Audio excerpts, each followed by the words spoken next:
biofortified fresh and value-added products that are outcome of the hard work by the people for the people. Also, at MicroNutrich Private Limited, we are working to revolutionize the food security into nutritional security. We would like to launch the product Launch-cum-Stakeholders workshop on strategies for commercializing biofortified products as a tribute to all the people who are present here and also to your colleagues who are working really hard for the development of biofortified crops. We would like to introduce and extend our heartfelt thanks to our chief guest, Dr. Pandian, IRS, is from Additional Commissioner of Income Tax, Chennai, and also other dignitaries and sales partners and friends. Our massive thanks to Director of ICAR CTCRI, Dr. Arun Baral, CEO RS Plus from US, Dr. P. Sethuraman Sivakumar, Principal Scientist from CTCRI, Dr. Unnamalai, Principal Scientist from Murugappa Chettiar Research Center, Dr. G. Padmavati, Principal Scientist from Principal and Research Director from Umayal Archie College of Nursing, Dr. B. Shanmugh Sundaram, Professor and Head of Social Sciences, Regional Agriculture Research Institute, Patambi, Dr. P. Balasubramaniam, Former Director from Tamil Nadu Agriculture University, and Dr. Preeti, Scientist from Murugappa Chettiar Research Center. Now I request the dignitaries, Dr. Pandian, to please be on the stage. Please come on the stage.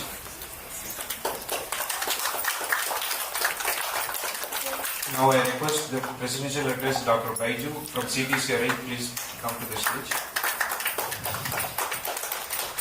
Now I request Dr. Arun Baral, who is a guest of honor for the event, please come to the stage. Now I request Dr. Unnamalai, who is a keynote speaker, to come on the stage, and also Dr. Kanchana, who is another keynote speaker, please come to the stage.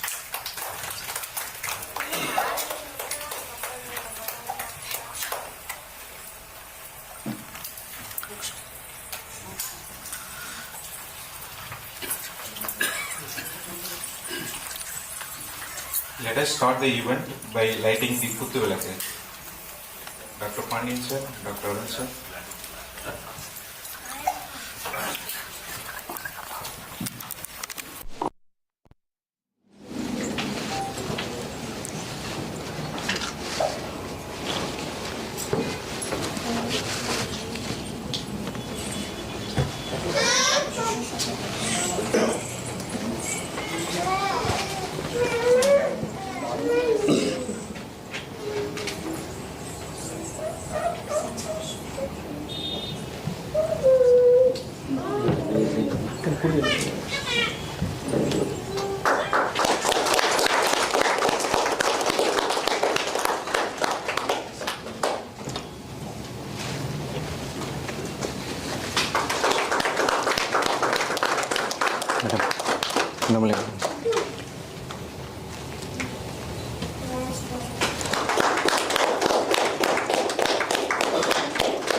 Now I request Dr. Pandian to give us some speech.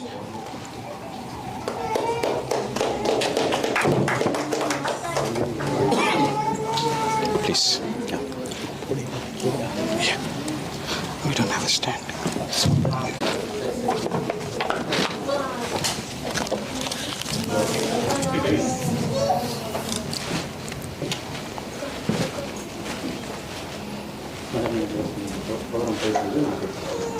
Dignitaries on the dais, Dr.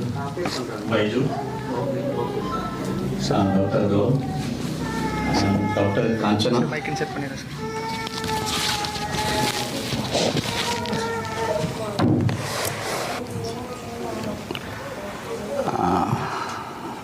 and Dr. Unnamalai.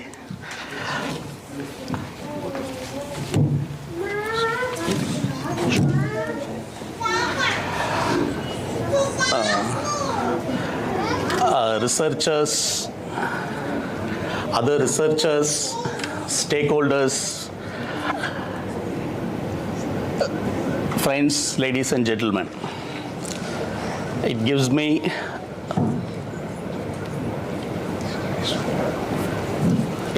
me immense pleasure to stand amidst you at this inaugural session of the ICAR, CTCRI and MicroNutrich jointly sponsored workshop that is targeted towards the most vital and essential need of the hour, which is nutritional security. உங்கள் எல்லாருக்கும் தெரியும், நம்ம வள்ளலார் அவர்கள் வந்து வாடிய பயிரை கண்டபோதெல்லாம் வாடினேனே. ஒரு செடி வாடி போச்சுன்னா கூட மனசு வந்து பொறுக்கலை அப்படின்ட்டு, தனி ஒரு மனிதனுக்கு உணவில்லை எனில் ஜகத்தினையே அழிச்சிடுவோம் அப்படின்னு பாரதி சொன்னதை தொடர்ந்து அது ஒரு சின்ன செடிக்கு கூட அந்த நிலைமை வந்துடக்கூடாது அப்படின்னு வள்ளலார் பதறி கூறிய வார்த்தைகள் அது. ஏன் அதோட தாக்கம் என்ன முக்கியம் அப்படின்னு பார்த்தீங்கன்னா, as we stand here, even today, in most of the developed nations, வளர்ந்த நாடுகள்னு சொல்கிற நாடுகள், வளர்ந்துட்டு இருக்கிற நம்மளை மாதிரி இந்தியா போன்ற நாடுகள், வளர்ச்சியில் மிகவும் பின்தங்கி இருக்கிற நாடுகள், the third world countries which are least privileged அப்படின்னு சொல்லுவோம். எல்லா நாடுகள்லையுமே பார்த்தீங்கன்னா உணவு பற்றாக்குறை ஒரு பக்கம் இருக்கு. நம்ம ஃபுட் செக்யூரிட்டி அப்படின்ட்டு we used to say, from the last 50 years the target was oriented towards food security. Green revolution and all was aimed towards that only. All the blue revolution, everything was that we should get sufficient food for all the human beings living on earth. But at one point of time, although food is available, my friend who delivered the welcome address rightly said there is something called hidden hunger. நம்ம சாப்பிட்ருப்போம், வயிறார சாப்பிட்ருப்போம், பசி இல்லை அப்படின்னு நினைப்போம். ஆனால் நமக்கு தேவையான ஊட்டச்சத்துக்கள் எல்லாம் கிடைச்சிருக்கா அப்படின்னு பார்த்தோன்னா இது வந்து ஒரு மிகப்பெரிய கேள்விக்குறி. அது நகரத்தில் வசிக்கிற நமக்காக இருந்தாலும் சரி. ஏன்னா இன்றைக்கும் மருத்துவமனைகளுக்கு போனீங்கன்னா தாய்மார்கள் கருவுட்டு இருப்பாங்க இல்லையா, அவர்களில் 50 விழுக்காடுக்கு மேலே இருக்கவங்க வந்து இரும்பு சத்து குறையாக இருக்கும். We used to say, the pregnant mothers are anemic, most of them. And this is common even in cities like Chennai and any developed city. This is not confined to the third world countries or the least privileged countries where food is not available sufficiently. So the concept of hidden hunger is not confined to the countries which do not have enough GDP or enough food crops or. So the friend who started the day, the welcome address also said this concept of the 3 A's. So we need to have food available, accessible, affordable. And the same thing applies to all these micronutrients which are all very essential. Only when these micronutrients like iron, zinc, and there only comes the concept of fortification of foods, then fortification of the crop varieties, which is the agenda of this seminar. Why this is so crucial? ஏன் இது நம்ம வலியுறுத்தி சொல்லணும் அப்படின்னு பார்த்தீங்கன்னா, அதாவது malnutrition is a very, very crucial aspect, cutting across age groups, cutting across societies, countries, nations. So if we have to tide over this crisis of malnutrition, when we say malnutrition, it is not that we are having, whether we are having 3 meals a day or not. It is that we should have a diet which provides all the vitamins and the micronutrients which are essential for a healthy individual. Most of the children, more than 50% of the children and pregnant mothers are deprived of these vitamins and micronutrients, and there comes the essentiality, the need for tiding over this problem of malnutrition. Only then we can achieve what is called nutritional security, which is the next goal after the food security.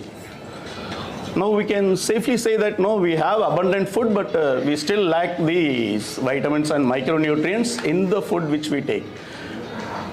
I hope we all, most of us here would have, during our infant stages, many of us would have had access to fortified foods, Horlicks, and many of the mothers would have had access to iron supplements. So this fortified foods and supplements or a diversified diet can provide these nutrients, but unfortunately these are not sustainable in the long run.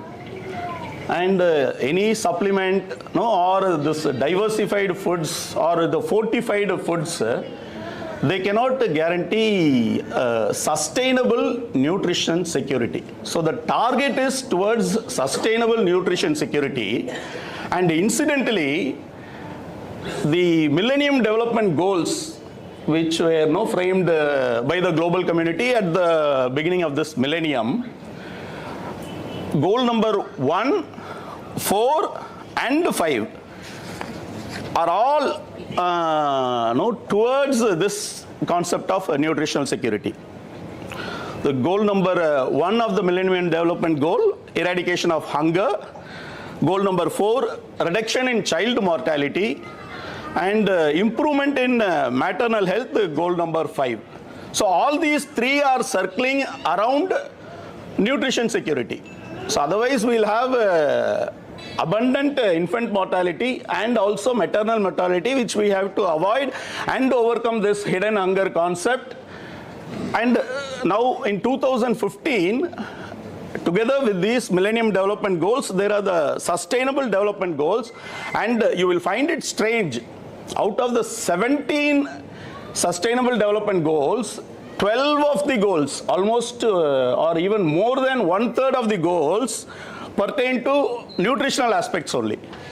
So if those nutritional aspects are taken care of, we can achieve this nutritional security, and also we will be achieving the Sustainable Development Goals as well as the Millennium Development Goals. So towards this target, our Indian Council of Agriculture Research and other institutions like Harvest Plus and our co-organizer for today, MicroNutrich, have all been contributing. Starting from the days of golden rice, we have our esteemed dignitary on the dais. Harvest Plus were supporting from the golden rice days. So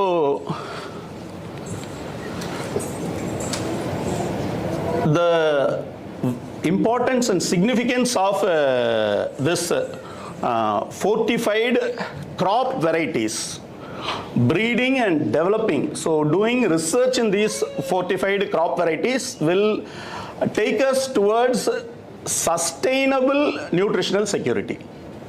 So this has been realized now for about 3 decades at least by the Indian Council of Agriculture Research. Incidentally, the ICR is also my formal employer. I had been in the ICR for about 1.5 years before I joined the Indian Revenue Service.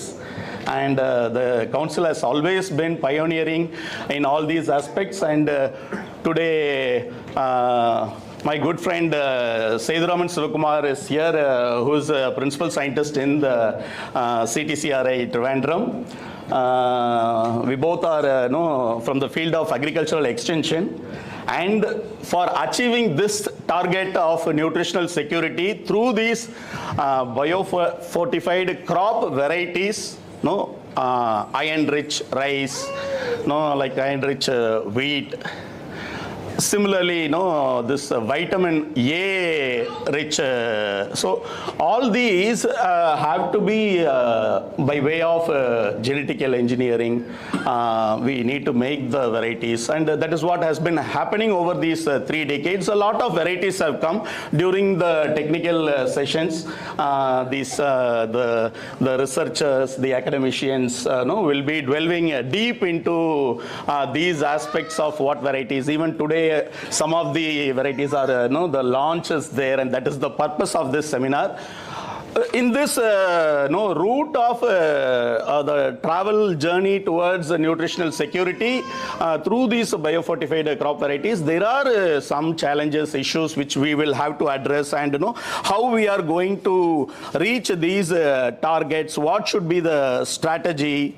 So the basic thing is, first of all, we need to develop the awareness. Anywhere, for achieving any of these targets, we would require the first and foremost thing, which is creating awareness, for which we need to know. I need not mention, although I am also an extension person, that campaign is very important. We need to conduct campaigns and many other extension methods. We can take recourse to seed village model, because the biofortified crop varieties, the seed, the demonstration in the village, and that demonstration should be that we involve or engage the entire farming community in a particular village, and showcase that as a model village, so that this our job of awareness and subsequently adoption of these varieties, this provides livelihood to the farmers. At the same time, from their nutrition aspects also, it takes care. It provides livelihood and it provides life to them, both. And that too a healthy life, which is fortified by nutritious micronutrients, namely the required vitamins and iron like nutrients. So the research aspect is very well taken care of by the government, like ICAR, CTCRI, and many such associated institutions. And together with them, MicroNutrich, Harvest Plus have been pioneering in this field for decades. And the government is very well recognized this and is providing adequate policy support. So along with all these support structures, the awareness of the farmers, the awareness of the general public of the need for taking these biofortified crop varieties foods in their diet, and instead of the iron supplements or the vitamin supplements, and instead of fortified foods themselves, that is the need of the hour. Let us all pledge and focus our energies towards achieving this goal of nutritional security and towards sustainable development, as well as ensuring a healthy lifestyle for all the population, be it the mothers who are pregnant, or the children or the infants who are deprived of this nutritional aspects. The concept called let us try towards eradicating hidden hunger and ensure that humanity, amongst humanity, there is an egalitarian order where every micronutrient is made available to every general general public in the society. When I mean society, it is across the globe, across the countries, including third world countries. Let us contribute towards this, and thank you for the wonderful opportunity. I thank all the dignitaries on the dais, particularly the ICR, CTCRI, and my good friend Sethuraman Sivakumar, as well as MicroNutrich for giving this wonderful platform to share my views. I hope I have set the tone for the day, and wish the outcome serves the general public in India and across the world. Thank you.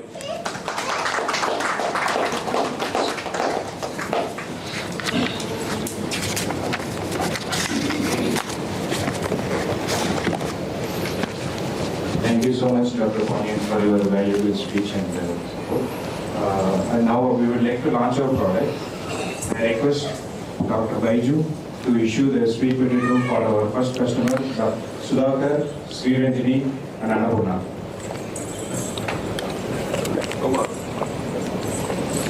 Dr. Sivakumar, Dr. Sethuraman, Dr. Baiju.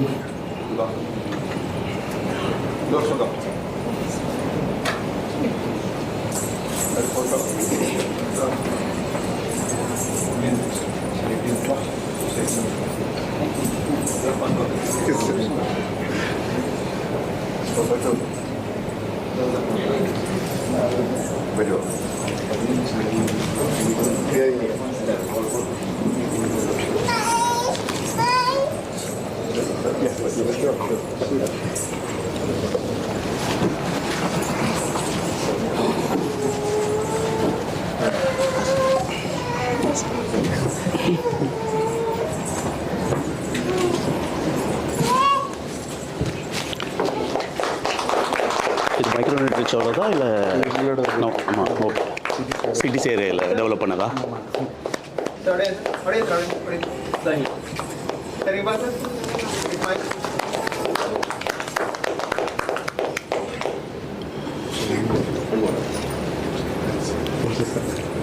Thank you, Dr. Sweet பொட்டேட்டோவா இது? Now I request sweet பொட்டேட்டோவா இது?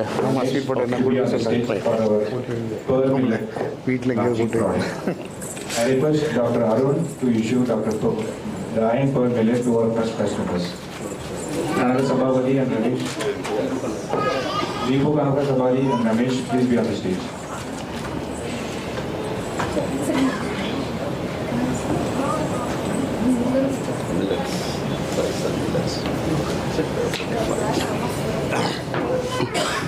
Sir, yeah.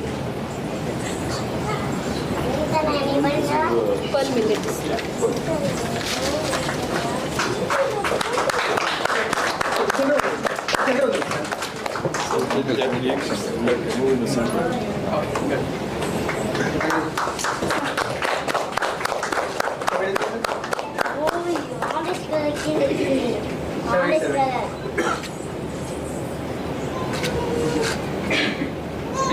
Congratulations and good health to you, yes, and your family. Yeah, thank you, sir.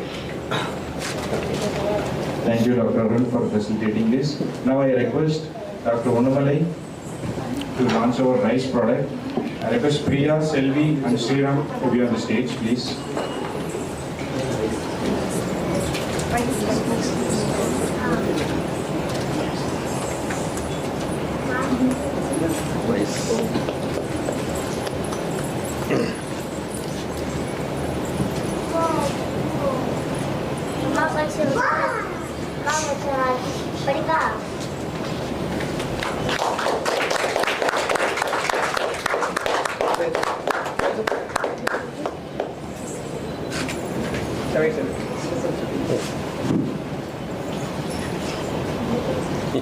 Yeah, Barka. Thank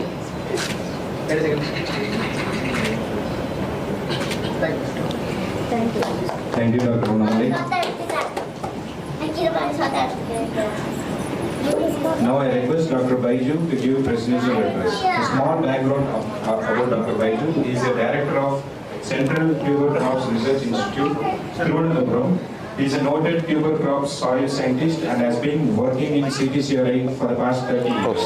He is known for his site-specific nutrient management and climate change studies on tuber crops.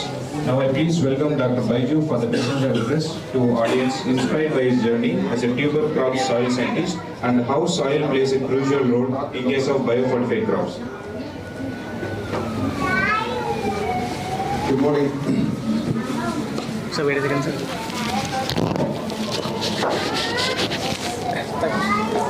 Mr. Yuvraj, founder and director, MicroNutrich Private Limited. Our chief guest, Dr. S. Pandian, IRS, Additional Commissioner of Income Tax, Chennai. Dr. Arun Baral, Chief Executive Officer, Harvest Plus.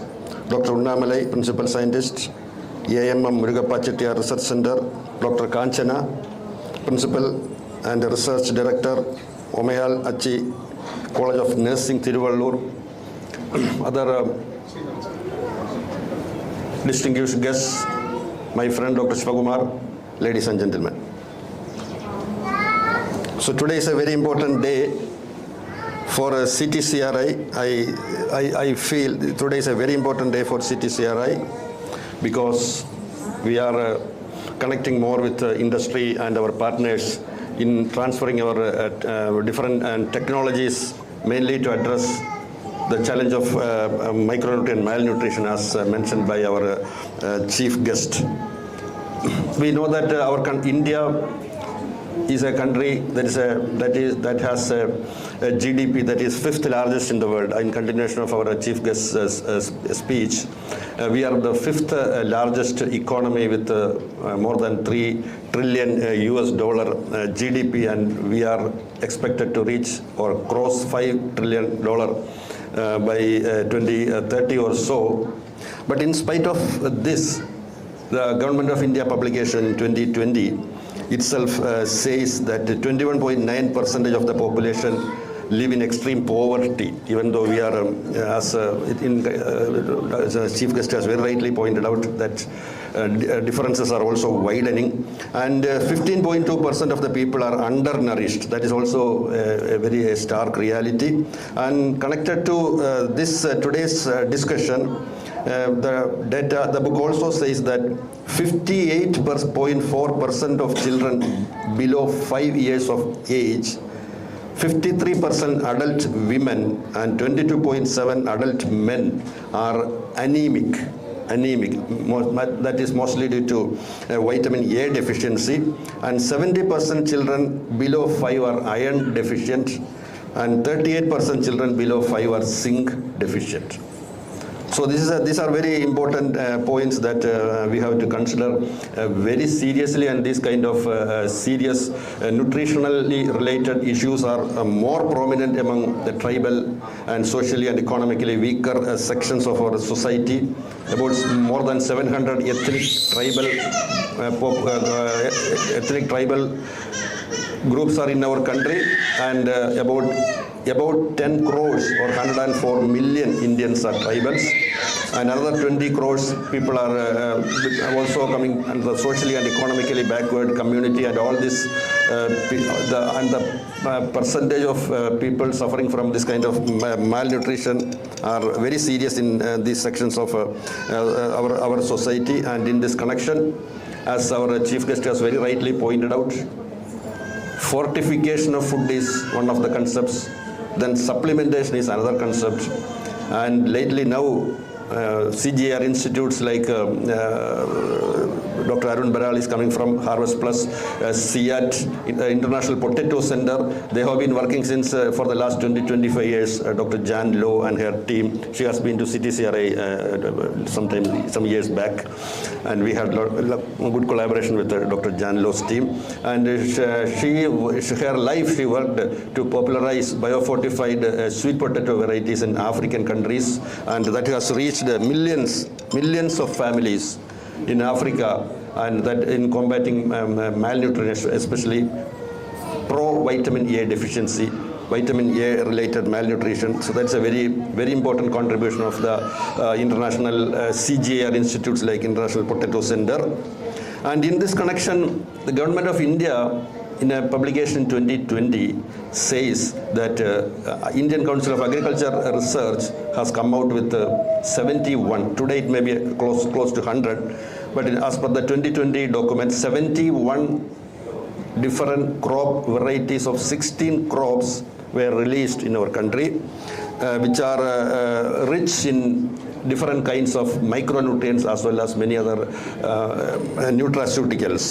For example, normally in the case of rice, the protein, the zinc content is 12 to 16 ppm, but ICR has released varieties that have zinc content more than about 30 ppm, 27.4, 28 ppm of zinc content. That is a very high content of zinc compared to the average or normal rate.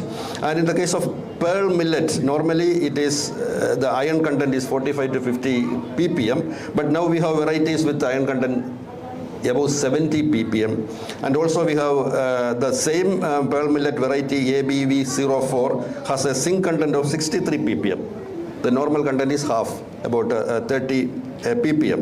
Similarly, coming to my institute, ICR, Central Tuber Crops Research Institute, CTCRI, is celebrating its Diamond Jubilee during this year. We have started functioning from 1963, and the CTCRI has released so far 71 different varieties of tropical tuber crops. Tropical tuber crops include mostly cassava, sweet potato, yams, arrowheads, and a couple of other minor tuber crops in India. Cassava and sweet potato are the major chunk of tropical tuber crops, and among these 71 varieties, and we have released a number of Biofortified varieties that is now getting much prominence, especially in the case of sweet potato. About 5-6 varieties we have released.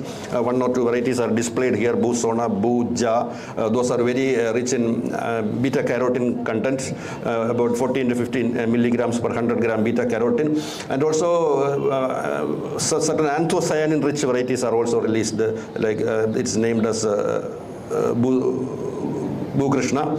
That has about 85 to 90 milligrams per 100 gram of anthocyanin content. And our breeders in CTCRI are working very seriously, and in short time we will be releasing varieties that are better with respect to these kind of micronutrients and other health benefit components, as well as their tolerance to different abiotic stress like drought. We are also a country, or globe is moving towards a lot of climate related catastrophes, and so biofortified varieties with other traits like salinity tolerance that is required for many sweet potato growing areas in our country, then drought tolerance, elevated heat. So such kinds of varieties are also being will be released in short time from now. So these are some of the major kind of activities that CTCRI is rightly doing. And another very important information, that is the Indian nutraceutical market. In 2017, it was $4 billion, and it is projected to be $18 billion in 2027. So there is a lot of scope for people like those who have organized this meeting here, and not only developing varieties and popularizing it, as our chief guest has rightly said, seed system establishment is a very important aspect. And the CTCRI has recently, in the last 3-4 years, developed a new concept called decentralized seed multiplier, DSM, in which we are actually giving our nucleus seeds to progressive farmers in selected major growing areas. And those farmers are being certified as seed growers, and from those decentralized seed multipliers, we are collecting the planting material and distributing it to other farmers. So in that way, our seed system is getting strengthened in a better way. And in addition to seed, actually, unless and otherwise we develop, as Chief Guest has also mentioned, that we have to develop different agri-food systems, locally adaptable agri-food systems. That is very important. So CTCRI is working on that line, and recently, this month on 4th of December, we have signed an MOU with the government of Odisha for about 7 crores. A 7 crores project in developing Dr. Shivakumar is the project PA of that concept, in which it is named as a Rainbow Diet campaign. Rainbow Diet, from seed until it reaches the dining table. So instead of farm to fork, now our concept is fork to farm. What is the locally adaptable food required? So that way, based on that preference, we have to develop suitable agri-food systems. So based on that concept, Government of Odisha has given a 7 crore project to CTCRI, in which many other institutions are involved. KIT University, private university in Odisha, then NICER, a Government of India organization, doctors, veterinarians for preclinical trials, clinical trials. So all these scientists are involved, and we are going to take up the program in a big way in Kionjar district of Odisha.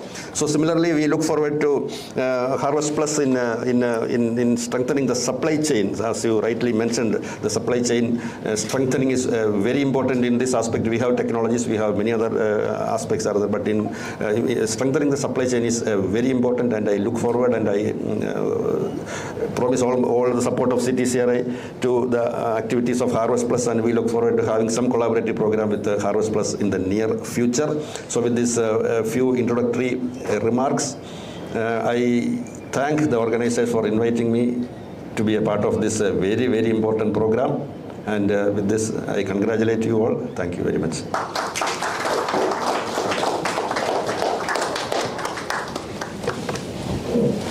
Thank you, Dr. Baiju, for giving your valuable speech and your blessings for our successful growth.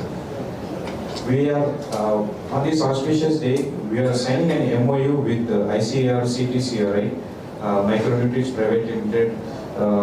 We are going to have MOU in some of the key areas like knowledge sharing on label, promotion and marketing of biofortified food products, food product technology, food product development and other associated food innovation, networking and accessibility to investment opportunities, connecting with farmers to have a consistent supply of biofortified roots and tubers, connecting with the FPOs, women SHGs to secure a consistent supply.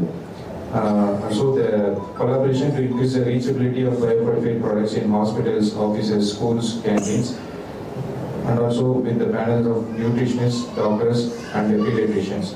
Now, I request Saravanan to be on the stage to extend the MOU between CTCRI and MicroNutrich Private Limited.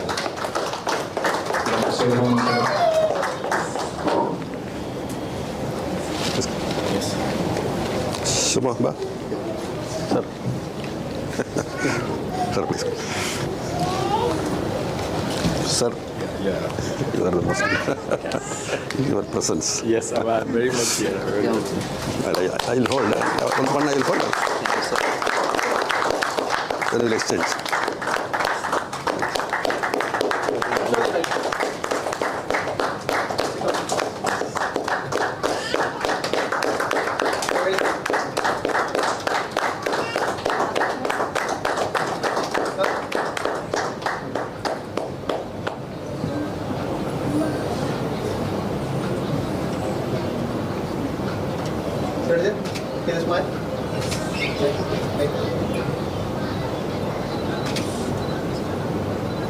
Thanks. Okay, thank you.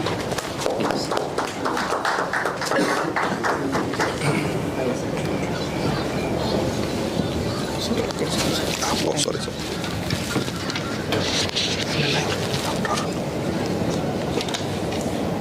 Thank you so much, Dr. Baiju and Dr. Thirumala, for having a MOU with us, and it is really valuable for our growth, and we are looking forward for a positive collaboration in the near future. Thank you so much. Now I request guest of honor, Dr. Arun Baral, to give a guest of honor speech to tell about something about him. He is the CEO of Harvest Plus, Central Executive Officer from US. He oversees the interdisciplinary global effort of Harvest Plus to develop and deliver micronutrient-rich staple food crops to reduce micronutrient deficiency among people. He focuses on developing effective partnership to scale up biofortification and support the development of sustainable biofortified food systems. He has 30 plus years of experience in international agriculture sector with the role in commercial operations, management, strategy, and business development. Now I please welcome Dr. Arun Baral as a guest of honor, who is going to share his experience on global impact of biofortification.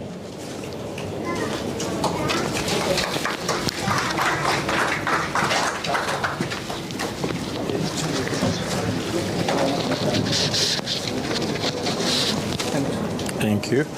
Can you hear me? Is it coming? You use the mic, sir. It's for live, sir, actually, YouTube live. Huh? Is For it? YouTube live. You use the mic. Thank you, sir.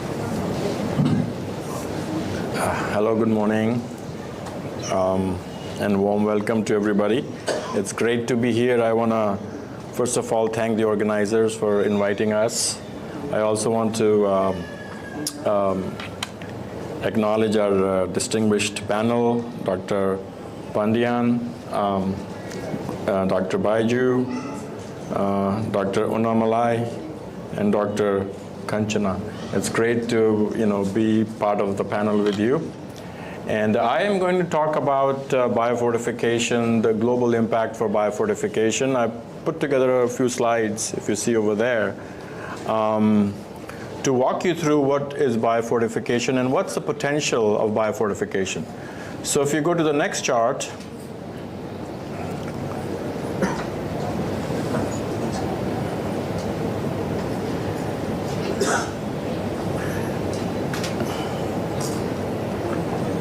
there's one before this.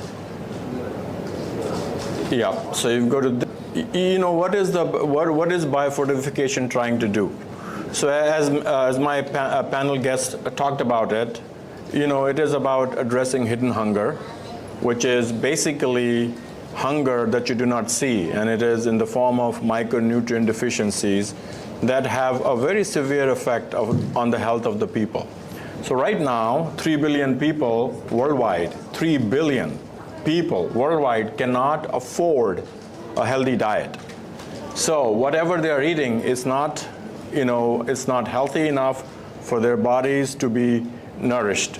And the numbers are staggering. I don't want to repeat the numbers, they are on the slide here. But you can see, women and children bear a disproportionate amount of a burden of this micronutrient deficiencies. And it is in all parts of the world. It's obviously in the global south, which is the sort of the hotbed for these micronutrient deficiencies, but also in the global north, as a lot of members pointed out on the panel, that anemia, for example, is not just in the south, but in the northern hemisphere, in the rich countries also. So this is why it's called hidden hunger, because you don't see it, but the impacts are there. So the role of biofortification here is to make sure that your food is as nutritious as possible. Food needs to be nutritious. We are able to overcome our energy needs, but we have not been, as humanity, being able to overcome our needs for essential micronutrients, which is iron, zinc, vitamin A. The good news is some of this is coming through fortification, supplementation, but those strategies are very targeted to certain populations. Similarly, biofortification is also targeted into the food systems where people are generally eating what they grow, and also for the people where affordability is a challenge. So staple crops are being bred, naturally bred. They are not GMOs. Majority of them are not GMOs. They're conventionally bred, just like the breeding happens, for centuries. And we just went back, Harvest Plus and its partners, CGIAR partners, went back and found those sort of traits and varieties that were high in iron, zinc, vitamin A. So long time ago, all the food we ate was nutritious.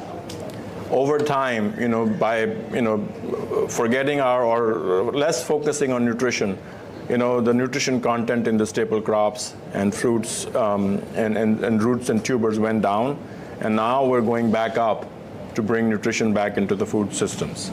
So that's what we are trying to solve. If you go to the next chart.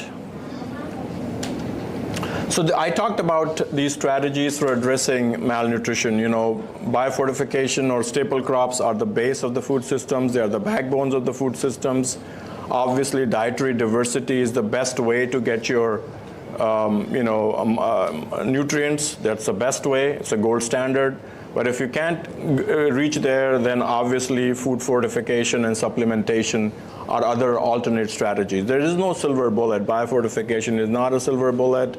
Industrial fortification is not a silver bullet. Supplementation is not a silver bullet. But as you go up, biofortification is one of the most affordable, accessible ways of getting very essential micronutrients. And then as you go up to the next level, dietary diversity, supplementation, all the way up, the cost of food increases. So 3 billion people cannot afford a healthy diet. And if we can make the staples, the backbone of the food systems, as nutritious as possible, then more than half the fight has been won against malnutrition.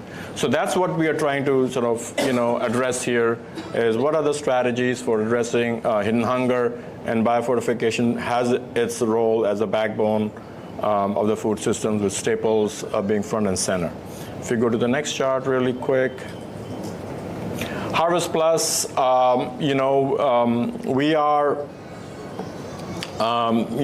the founder was part of CGIAR, International Food Policy Research Institute, an economist, by the way, who came up with the idea of biofortification, that can plants be bred with high contents of essential micronutrients, and when they are eaten by people, can they get better, can their health improve? And after 15 years of support by donors and partners and CGIAR partners, we were able to very effectively show that yes, biofortified crops can improve your health if you eat them regularly, and they can be very cost-effective, accessible, affordable. So I'm really glad to see these crops being commercialized in front of my eyes, and thank you everybody for making that happen, because this is our dream. Research is important, and I come from the private sector, but what is equally important is execution. Taking that research to the people, because if we can't do this, if we can't execute on the research we have done, then these are, the impacts are not being realized. We are spending money, but if we can't execute and take it to the people, then the benefits of the research are not being sort of fully harnessed. So the commercialization this morning was a dream come true for me. I congratulate you for that, but that's the purpose of Harvest Plus, is to make things happen. So we worked with our partners for the research side, and now we are working with the partners to scale and commercialize these crops. If you go to the next chart. So briefly here, this is the gentleman I talked about, Howard Buis. He came up with, can plants be bred to really address hidden hunger, or can food be thy medicine? And the answer is yes. And a long time ago, the plants were nutritious, like I said, and these crops are now widely available. If you go to the next chart, these plants are widely available, and we have done a lot of work, Harvest Plus, in building evidence for these crops. So people who are commercializing need to listen carefully and understand the benefits of these crops. And to your point, Dr. Biju, how do we create awareness? Because that's so important. That's so important. Without awareness, people would not know what's good for them. And these are the solid pieces of evidence where we have done several efficacy, effectiveness trials, just like you do for drugs when they are, commercialized, to the same level of rigor. And we have generated evidence where, iron is good, for your, cognition. Iron is good for your work performance. Iron is good for physical performance. And obviously, if you read through all those, where we did those trials, it is a lot of investment that's gone into showing the validity and the use case for biofortified crops. So that's the crops, iron evidence, multiple places, in Asia, in Africa, and the results were very, very sort of, very good, and especially for young moms, young mothers, expecting mothers, and young children. Iron is very, very important. So if you consume iron pearl millet, or even high iron zinc, zinc and wheat or high iron and zinc rice, over a period of time, 3-4 months, your nutrition status will get better and you'll get more healthy and more robust. If you go to the next chart, similarly, we have the evidence for vitamin A. We have done studies with vitamin A, with orange sweet potato, immunity, night vision. Even in Zambia, we did a study where mothers, young, lactating moms, were given porridge from vitamin A maize. Maize is just like we eat rice here in Africa. Maize is very, very, sort of central to the food systems, and the quality of the breast milk for mothers, significantly improved over a period of 3 to 4 months. So, eating these crops for just 3 to 4 to 6 months can make a big change in your health. So again, a lot of evidence collected on zinc as well. We have done trials in Bangladesh. We have done trials in India. Less number of days sick, less vomiting, less fever. These are the trials done in Delhi. And then in Bangladesh recently on young kids less than 3 years old, we saw a good increase in their linear growth.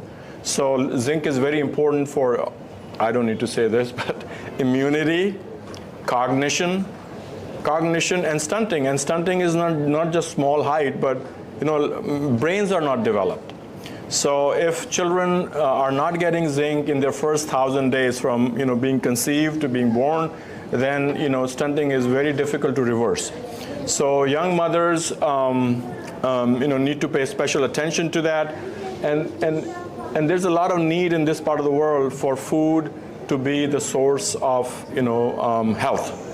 So again, a lot of work done on zinc. And if you go to the next chart, here are our partners. Obviously, CGIAR is front and center, CIMMYT, ICRISAT, and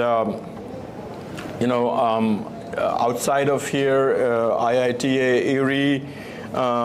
We have partners here with CTC, RI. So we are working in an ecosystem of very good research partners, to name a few. Indian Institute of Millet Research is a fantastic partner, and of course, the overall umbrella Indian Council of Ag Research. We talk to them quite a bit to make sure that the future crops that are coming are as nutritious as possible. And then Harvest Plus and its partners on the scaling side are working on how to scale these crops and how to commercialize these crops so that you all get the benefit of all the research that has been done. If you go to the next chart, So, 400 varieties of biofortified crops have been released in 40 countries. Many more are in testing. So that's the good news. The biofortified crops are now gaining traction. Like Dr. Baiju said, in his institute, a lot of work is happening in biofortification. We are glad to hear that because more and more crops need to be nutritious. And CGIAR has committed to now mainstreaming the key nutrition traits like iron, zinc, vitamin A into most of their crops. So, 5 to 6 years down the road, many new varieties from CGIAR will be more nutritious and will have better quality and will be making, better quality food products. If you go to the next chart, I mean, this is just a quick look at the kind of crops that are available. So you have iron crops, pearl millet, high iron beans. You have zinc crops, that is wheat, rice, and maize. And then you have vitamin A crops, which is sweet potato, cassava, and maize. This is, our initial work, but it's so good to see institutes like CTCRI taking on the work and expanding. We work throughout the value chain, so we work with the research partners all the way to the consumers. So the work with the research partners has gone really well. It's heartening to see what is happening. New products are coming out. Now we're working towards the later part of the value chain, which is supply chain, making sure products are available. High quality products are available for masses and for consumers. If you go to the next chart. So Harvest Plus has reached about 100 million people on farm globally with our efforts in Africa and Asia. And we're expecting 2 to 3 times that number through the markets. So our reach is probably in the 400 to 500 million people thus far. And we are ready to now catalyze food and improve the quality of food system, enrich the food systems. If you go to the next chart, a lot of work has been done on the policy side to educate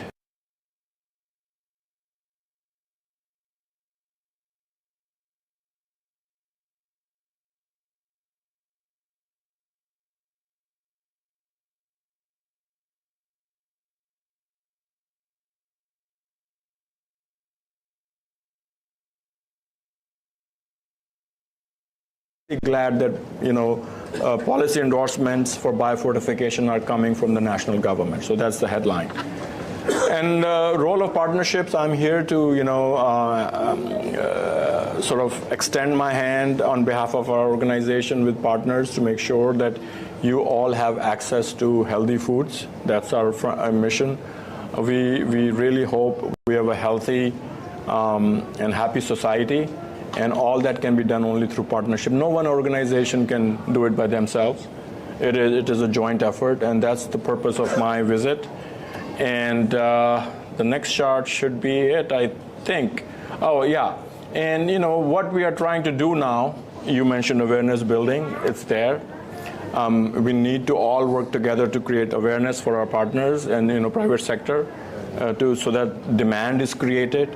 We can change the behavior of the people, and we can, show the value of these crops, and also, capture some of the value in terms of, people making profits who are participating in the biofortification ecosystem. So profit for the private sector and profit for the consumers with good health, less sickness, and more happiness. So with that, I'll stop. Thank you very much. Thanks for inviting. Good luck. And very happy to see and be here. Thank you. Thank you, Dr. Arun. Arun, we would like to hear something from you regarding memorandum of understanding between RS Plus and MicroNutrich Private Limited. Yes. So, I will be connecting you to certain people here in the office, and then you can take the discussions forward, but we very much welcome it. Thank you so much for your kind words and assurance. Thank you. We're really looking forward to it. Thank you. So much, Dr. Arun. Thank you.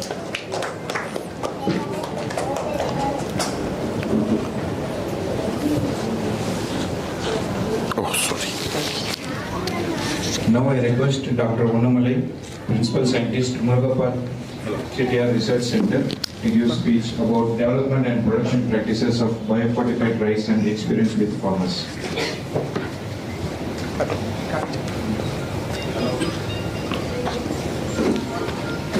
Mic போட்டு pin பண்ணிக்கோங்க.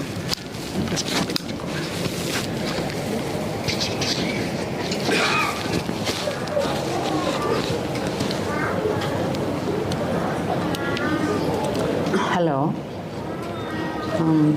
Good morning to everyone here on the dais and off the dais.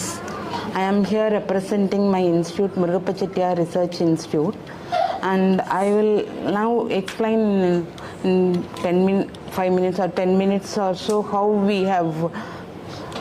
we have entered in this journey of biofortification and the supplementations program. First, just a small introduction to our institute.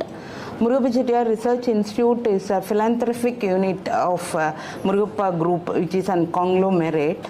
It was incorporated as a society in 1973, and from 1977 onwards, research and development program started. This was started by late Shivi Sheshadri and the Murugappa Group members. Murugappa Group members, that time itself, in 1977 itself, they wanted to donate 1% of the profit to the community welfare. They thought that the recent scientific development should reach the poor, especially the poor, marginalized and small farmers, as well as their community. So with that vision, they have started this institute. So our institute has two wings. One is on the development, research and development. So we do develop technologies, small technologies, to address the needs of the community people. On the other side, the developed technologies have been taken to the community. That is a mandate of our institute. Just not like a small, like do some research work, publish papers and forget it. It's not. It should be disseminated and it should address the needs of the people. So there is a strong outreach department also. So we take them to the rural people for their benefits.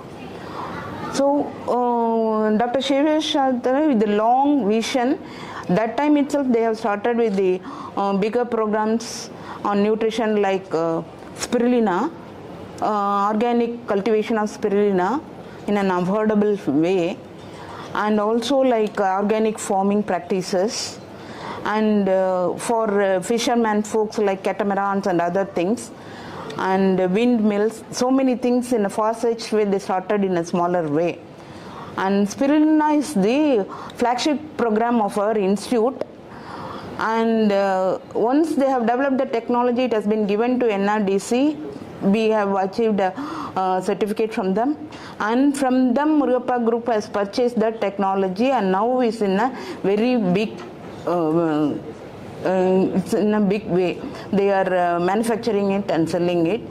And it does have the vitamin A, beta carotenes and all that. We call it a single cell protein, helps to build the immunity. That is the first program with the nutrition. So the focus of our institute is on three fields. One is on food. Food means we have the focus on soil health management, which is much more important for the enhanced growth and enhanced yield. So we do have the soil testing facility which can do the testing within a day, and we have a soil advocacy group, and also we used to focus on crop protection and production. In that we give awareness to the farmers to use the bioagri inputs and reduce the pesticides and the biofertilizers by giving them bio inputs, and give constant awareness, and we used to follow them, monitor them, and they use, and we got a big success. And apart from this, we also focus on the nutritional aspects, nutritional supplements. Second one is energy sector, renewable energy applications, and third one is the clean environment. All these we do once the technology developed inside MCRC, or we adapt from other institutes and take it forward to the community. So one such program is the biofortification program. So once we heard that there are some biofortified zinc-rich paddy, iron-rich pearl millets are available, we thought we should not enter into this and take it as a supplementation program. So we started in 2022, February we started. We got the DRR, then 49 paddy grains from Harvest Plus. And here again I have to say, since our outreach program is so good and very strong, we work in 5 of the districts: Thiruvallur, Chengalpet, Kadalur, Karaikudi and Viluppuram. Some around in each districts we are in 30 to 40 villages. So we thought our farmers believe us because we are constantly in touch with them. They believe when they went and asked them to grow DRR then 49, without any hesitation they have taken up in February 2022, that Navarai season. Then the whole year, Navarai season and then Samba season, late Samba season, in different areas we have grown and farmers have cultivated it. And it's a new experience for us. But one thing we felt that Harvest Plus says, nice thing they have done it, that they have biofortified the staple crops that is being used by widely by the people of the country. So one such is the paddy. India consumes paddy a lot, and also the traditional millets. So we focused on both rice and millets, and for the past 2 years, almost it's 2 years if the February comes, we are doing the cultivation of rice as well as the millets.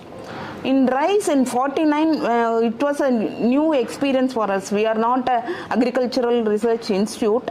We don't have any agricultural background, but only this biological life science background and good microbiological background and all that. So we have a consultant, Mr. Nadarajan, who is a paddy expert, who is here in the first desk.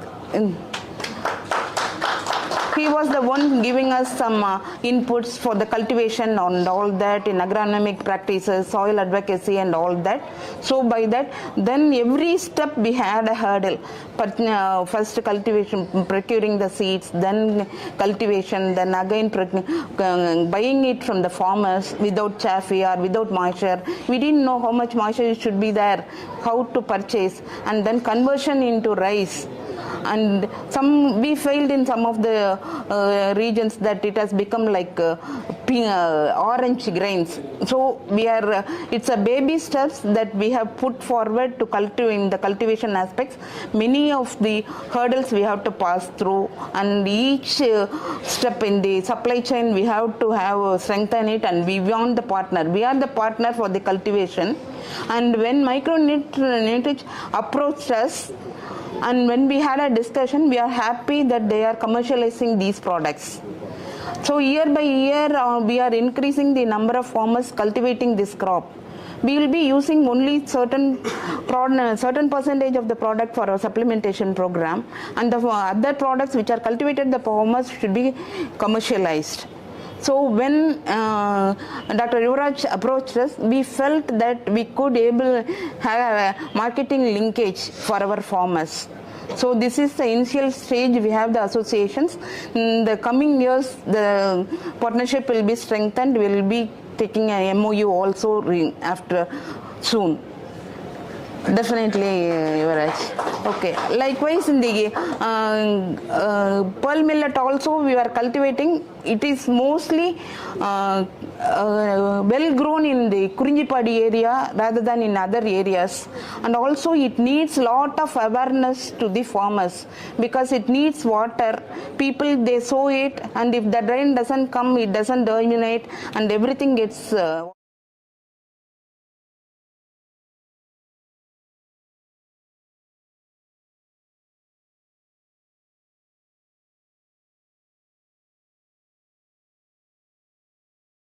maximum yield out of it. So we thought we will make him a trainer to cultivate this pearl millet in the other areas also. So this is a baby step. We will be going forward, and these cultivated products have been taken to the supplementation program to the smaller group whom they believe us through Dr. Umayalachi Nursing Home. Dr. Kanjana and Dr. Ambika are helping us with the supplementation programs, which will be explained by Dr. Kanjana. Thank you very much for inviting us, and I wish the organization to succeed in their endeavor. Thank you. Thank you so much, Dr. And for everyone, we have started in April 2021, and we were facing challenges in terms of supply. We didn't know where to go for the zinc rice and pearl millet, iron pearl millet. So Murugappa Group's MCRC Research Center was a key for us to start this great initiative, and we really thank Dr. Unnamalai and her team for supporting us from the beginning till now, and I hope this could go long forever. Thank you so much, Dr. Unnamalai. Thank you. Yeah.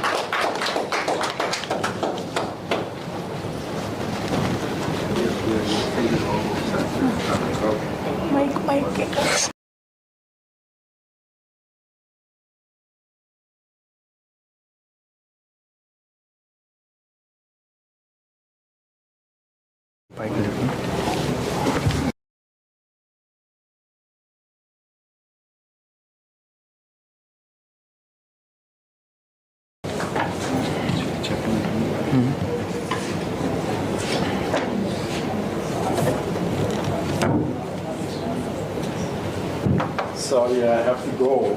Yes. Okay, you go ahead. Please come.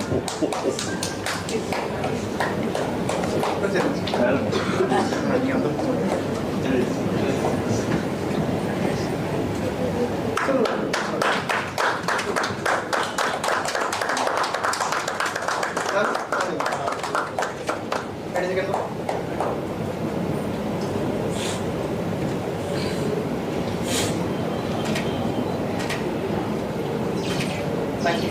Thank you so much. Thank you so much. Thanks for inviting us. Just like us. Madam, thank you very much. You also like the work. Yes, we will. We will. I have your details. Yes. Thank you very much. I wish I could stay longer, but my flight is. I have to go. I'll be in touch. Yes. Thank you. Good luck. Thank you. Yes, sure.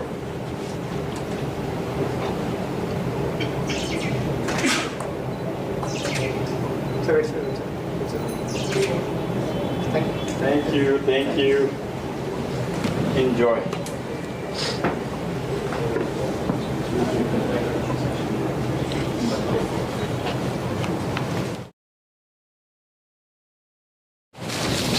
Now I request Dr. Kanchana. She is the Principal and Research Director, Umayal Archie College of Nursing, Thirumala, to brief about health benefits of biofortified crops.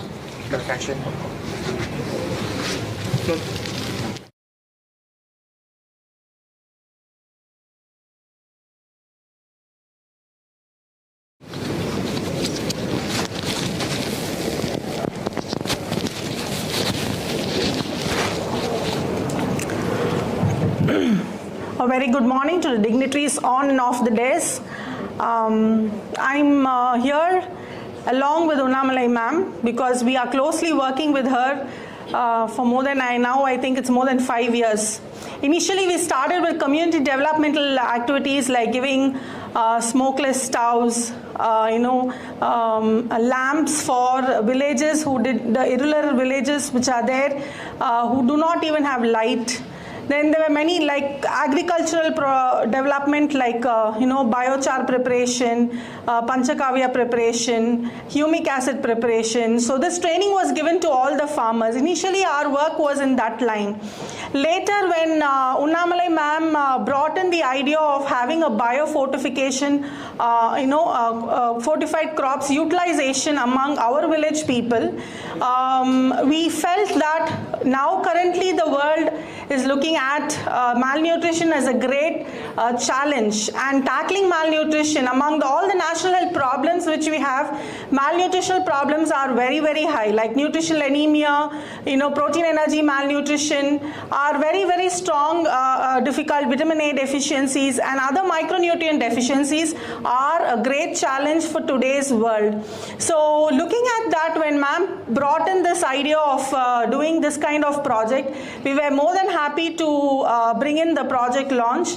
So we launched the zinc fortified rice project along with MCRC, where 78 families, completely sponsored by MCRC, 78 families in the Irregular village are receiving 25 kgs rice bag every month.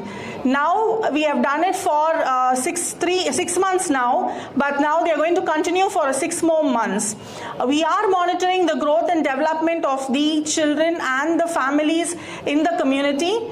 Very specific about this irregular Gramam is that they do not have power lights even till today. They don't have their own Aadhaar cards or ration cards which are there. So the fact that these kind of people are being supported is one thing, because malnutrition is definitely a problem in this area. It's a very, very long journey for all of us, but Ambika and her team from Umayalachi Community Health Center are supporting us to reach these people. It's about an hour travel from our health center, but still we really wanted to support these families, and that's how Unnamalai ma'am has selected that village, and we are also doing other health related projects there. The other was the spirulina cultivation, and the spirulina cultivation has been done.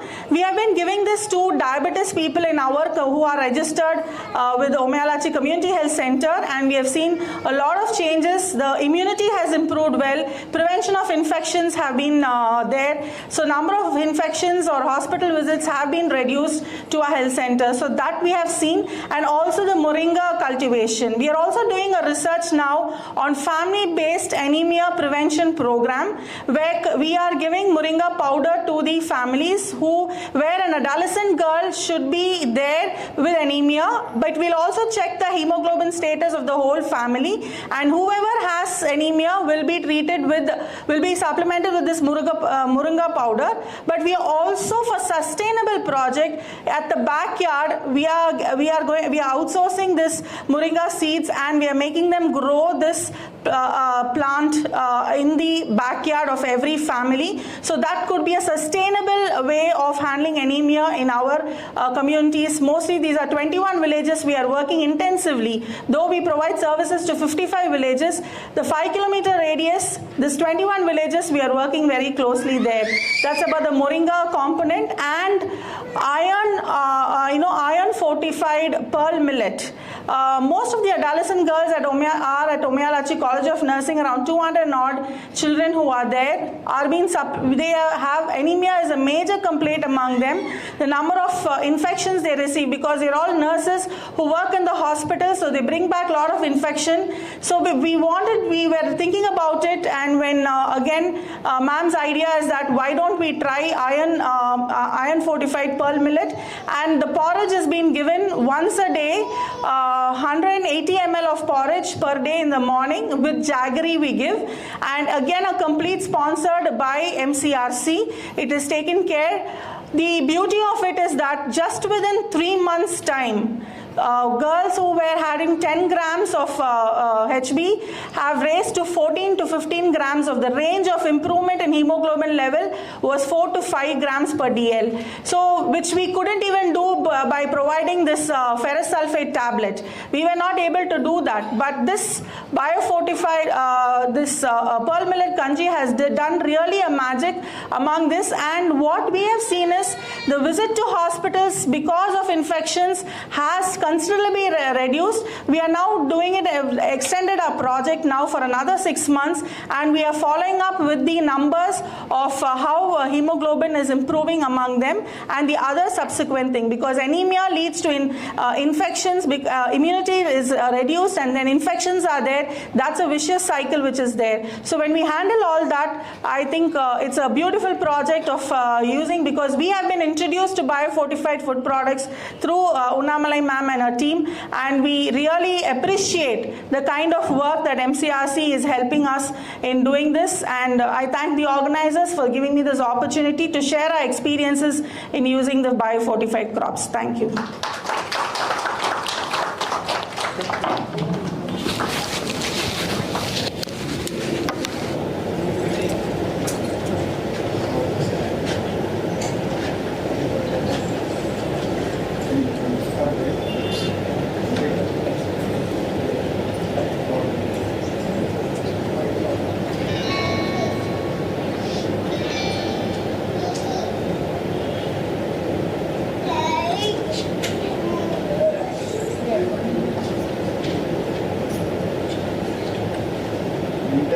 Any question or answer is there, you can handle that.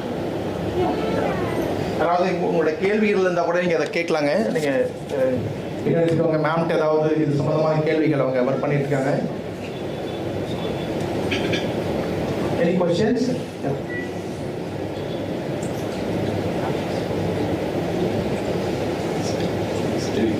Otherwise we have a break. Yeah. Shall we have a break? Yeah, break. Thank you. Shall we have a break for 10 minutes? Yes. Yeah? Please. Thank you. One moment, please. Yes, ma'am. Watch out, please. Yes,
Now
Now I request our auditor Jayant to issue memento to Dr. Unnamalai.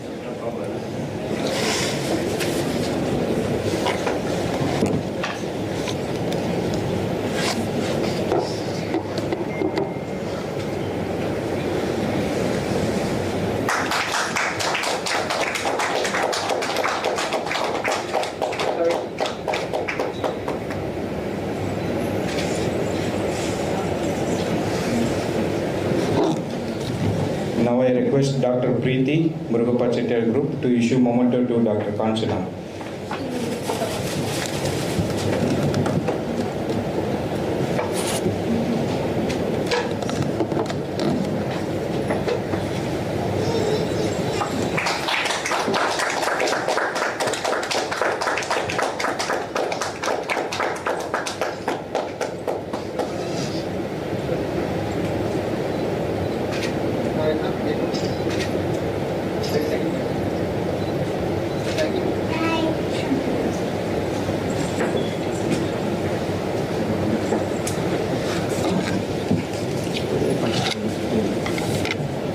Thank you all. Let's have a 10 to 15 minutes tea break. Post the tea break, we will continue with the panel sessions. Thank you so much. And CTCRI MicroNutrich Private Limited has displayed our products in the tea area. Kindly do visit and speak to our people if any doubts is required. Thank you so much.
Food domain.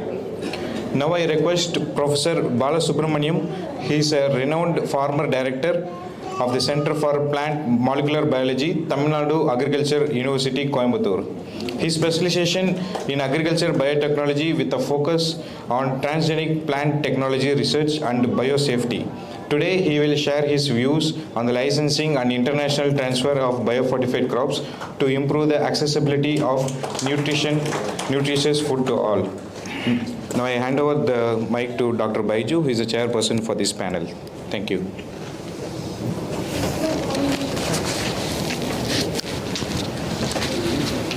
you know. Good morning everyone. So I welcome the very eminent panelists, Dr. Padmavati, Dr. B. Shanmukha Sundaram, and a very eminent scientist of our country, biotechnologist, plant pathologist, Dr. Bala Subramaniam, former director from Center for Plant Molecular Biology, TNAU Coimbatore. So today in this panel we have experts from three important aspects. Number one is on how to breed, or what are the challenges in breeding biofortified varieties. Dr. Padmavati Madam is an expert in that direction. Then we have Dr. Shanmukha Sundaram. He actually is from Kerala Agricultural University. He is an expert in developing agripreneurship in various aspects, and here he will discuss about the importance of how we can take forward biofortified varieties as a business in the context of emerging nutritional imbalances. And also we have a very, very eminent scientist, Dr. Bala Subramaniam sir. So he will discuss with us about licensing, how we can transfer biofortified crop varieties, because many of the very popular or the biofortified crop varieties have been developed by many other international institutions, CJR institutions, and many other institutes. So sir will be telling you about some of the pros and cons of importing, or how to bring some varieties that will be suitable for our region or our country. So with this introductory sentences, I request Dr. Padmavati Madam. She is from Indian Institute of Rice Research. We have a Rice Research Institute in Hyderabad under Indian Council of Agriculture Research. And Dr. Padmavati will talk to you for a few minutes about breeding of biofortified varieties. Madam. Good morning to you all. I am Dr. Padmavati. I have been working on rice biofortification for the last 10 to 15 years. And here, being working in rice, I will be talking about the biofortified rice varieties released for the benefit of the farmers. Totally, if you globally, actually, more than 50% of the population, they depend on rice as a principal food crop. And 50% of the totally calorie requirement, it also comes from rice crop. But around 40% of these people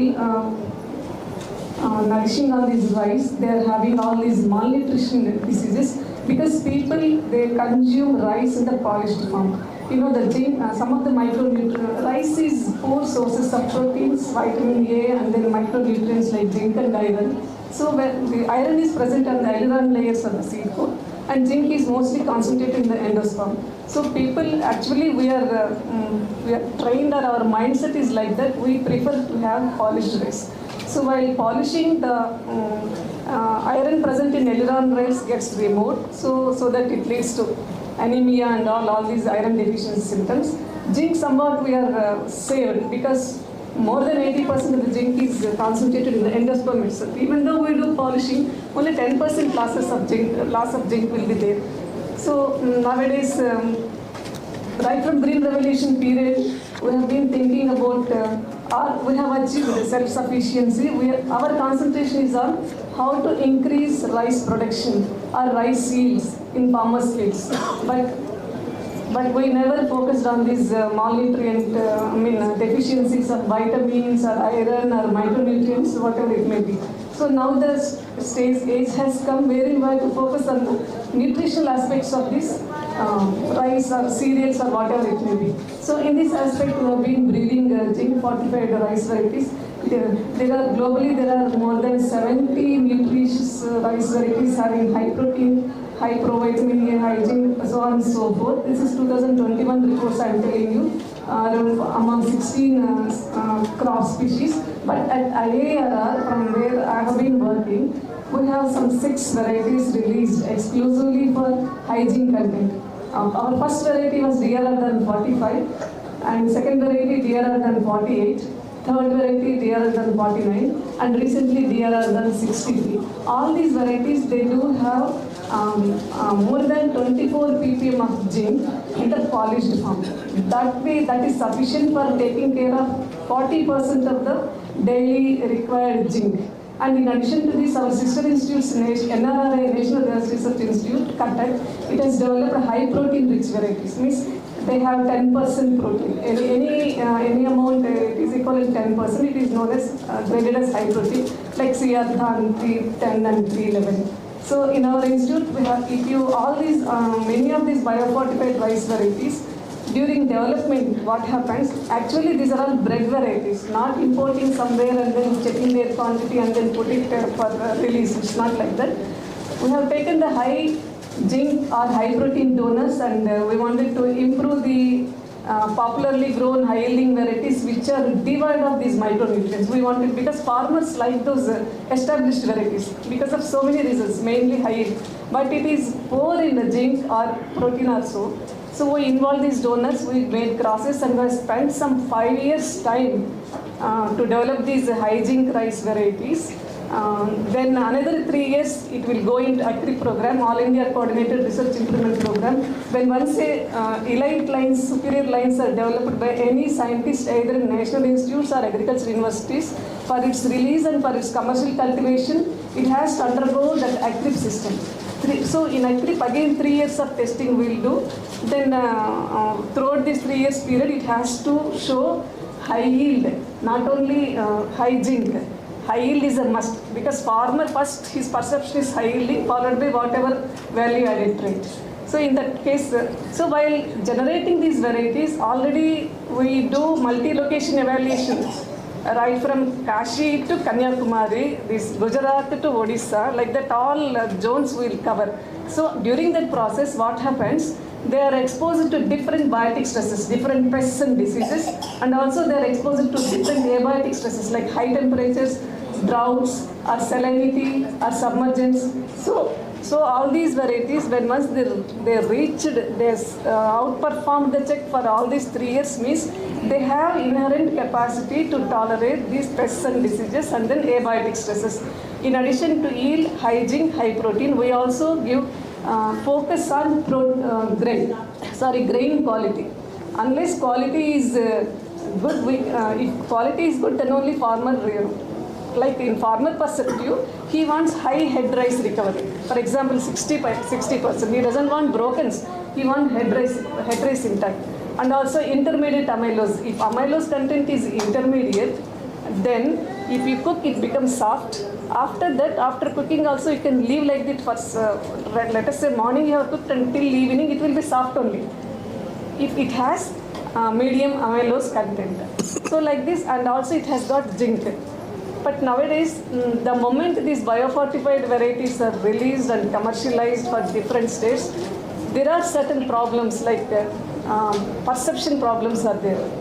When we advise farmers, not only yield, it is giving high yield, high zinc, that will take care of your nutritional deficiency, because that's morning Dr. Arun Baral was explaining, stunted growth will be there, and then fetal mortality will be there, and loss of appetite, and then loss of hair fall. These are all happening because of this zinc deficiency. Even though we are advocating, the public, the first perception is they are not willing to take up these varieties immediately, because they think if we cultivate these varieties, whether they will give high yield as we are getting with the existing popular varieties, or scientists are telling this is high zinc, whether that zinc will be shown when once we grow. And also there are some CRP biofortification programs. So even in rice, globally 36 varieties are released globally, covering all countries. Among them, 15 are hygiene varieties. The rest of the varieties are proteinaceous varieties. Among those 15, 7 are from our IARR Institute developed. So these varieties, when we advise in order to popularize, ultimately when once we release the technologies, for whom? This is for farmers and stakeholders like consumers, growers, farmers, millers, and for all human beings. So we have to make them understand, we have to create awareness programs for them, describing the additional advantages for having these, and also we do give.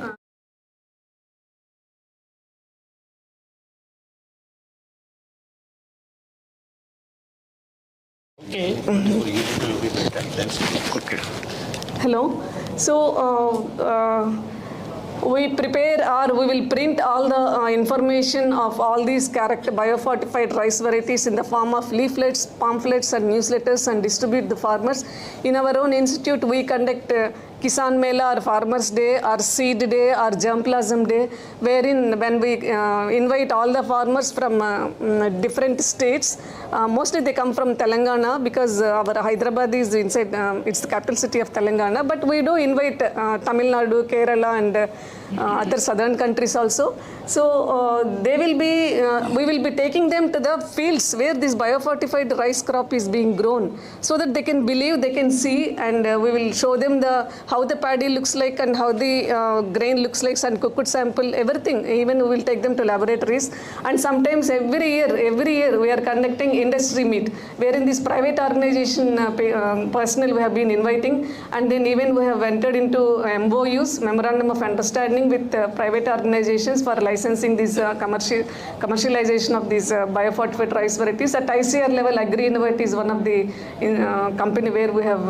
entered into MOU, and more importantly, we want to see the biofortified cooked rice in our plates when we are having lunch or dinner, whatever it may be.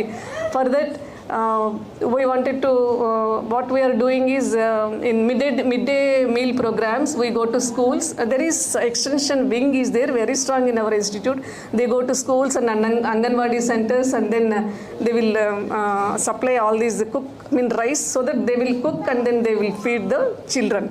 And in addition to that, ICR level it is organizing Poshan Abhiyan programs, wherein more than 100 million people are targeted to reduce their nutritional deficiencies. So my request is, if anybody wants to have the seed of DRR than biofortified varieties released by our university, our website is there. You can please call us or email us, and then you can take them and then use in your own fields. It has got a good market value also. Because when once, mainly they will elevate the micronutrient deficiencies. When it is elevating micronutrient deficiencies, then naturally there will be market value. So if market value is there, then it gives economic benefits to the farmer. So it's all, now the stage has come, we have to focus on these biofortified varieties, not only in rice, in all other crops, because it gives a long-term solution for enrichment of the grain with micronutrient. If you go for food fortification, morning speakers were nicely describing. For example, salt, iodized salt is available in supermarket. We know iodine importance in our health. So we will go and buy iodized salt. Every time we have to buy, spending some money. But biofortified rice varieties, here, since zinc is inbuilt, you need not go for taking zinc tablets or zinc syrups and then investing some money. So it's a long term, and once that is there, and during multi-location testing, what happens? We will see the performance of this zinc and the yield throughout India. Those varieties which are stable, which shows stable performance only, we are going to put up for release proposals. So with this grain quality, micronutrients, yield, and then only thing is we had to change. And I am very happy morning Dr. Unnamala Madam and Dr. Kanchana, they have taken up really very good work in popularizing these biofortified products. All the Madam, please continue all those. Let us have a nutritional security and food security. And I thank the organizers and our panel director and my associates for giving me this opportunity. Thank you very much. Thank you, Madam. So she has given a very exhaustive description of how these biofortified varieties are developed. And I think mostly varieties are developed through hybridization selection. Right? Hybridizations, conventional methods. Conventional breeding methods. Because we are comfortable. Some people have actually expressed to me also some anxiety whether they are GM. No GM. We have not gone up to. We have not. Actually, we are comfortable in applying these conventional methods of breeding for developing these biofortified varieties. Of late, even we are using the DNA markers which are linked to high zinc, so that the benefit of this molecular breeding using these molecular markers is we can reduce the development period of rice. If you use conventional breeding, it will take some 8 years. If you use this marker assisted selection or molecular breeding, within 3 to 5 years you can release. And we are not yet gone to the era of genetic engineering. It may take some time, sir. So that is also a very glad news that we are developing these varieties through normal breeding methods. But how the breeders are taking pain, that you have to see it minimum 8 years to come to our hands. 8 years. It will take minimum 8 years, 8 to 10 years of not one scientist, many scientists' effort is the outcome of one variety normally, 8 to 10 years. And in different climate, our country is highly varied in agroclimatic zones, agroecology, climate, soil types. So all these varieties, once after developing, there is a network program, All India Coordinated Network Research. So under that network research program, these varieties will be tested in all the agroecological zones where rice is grown. Its performance will be studied in detail 2-3 years. Then only the variety will be recommended for release based on the different traits. Not only yield, quality is also important. Then another aspect, are we developing varieties with different nutritional traits, protein, zinc and iron? Yes, sir. We have. Yes, we do. We are not only zinc, we are concentrating in getting high protein rice varieties. In one variety with all this? In one variety, I think it is possible. When you use this molecular breeding, markers linked to high zinc, high protein, high vitamin and all, there is a possibility. In future, we can have the multi. Varieties released are with only one? Only one variety, zinc, either zinc or protein. Protein.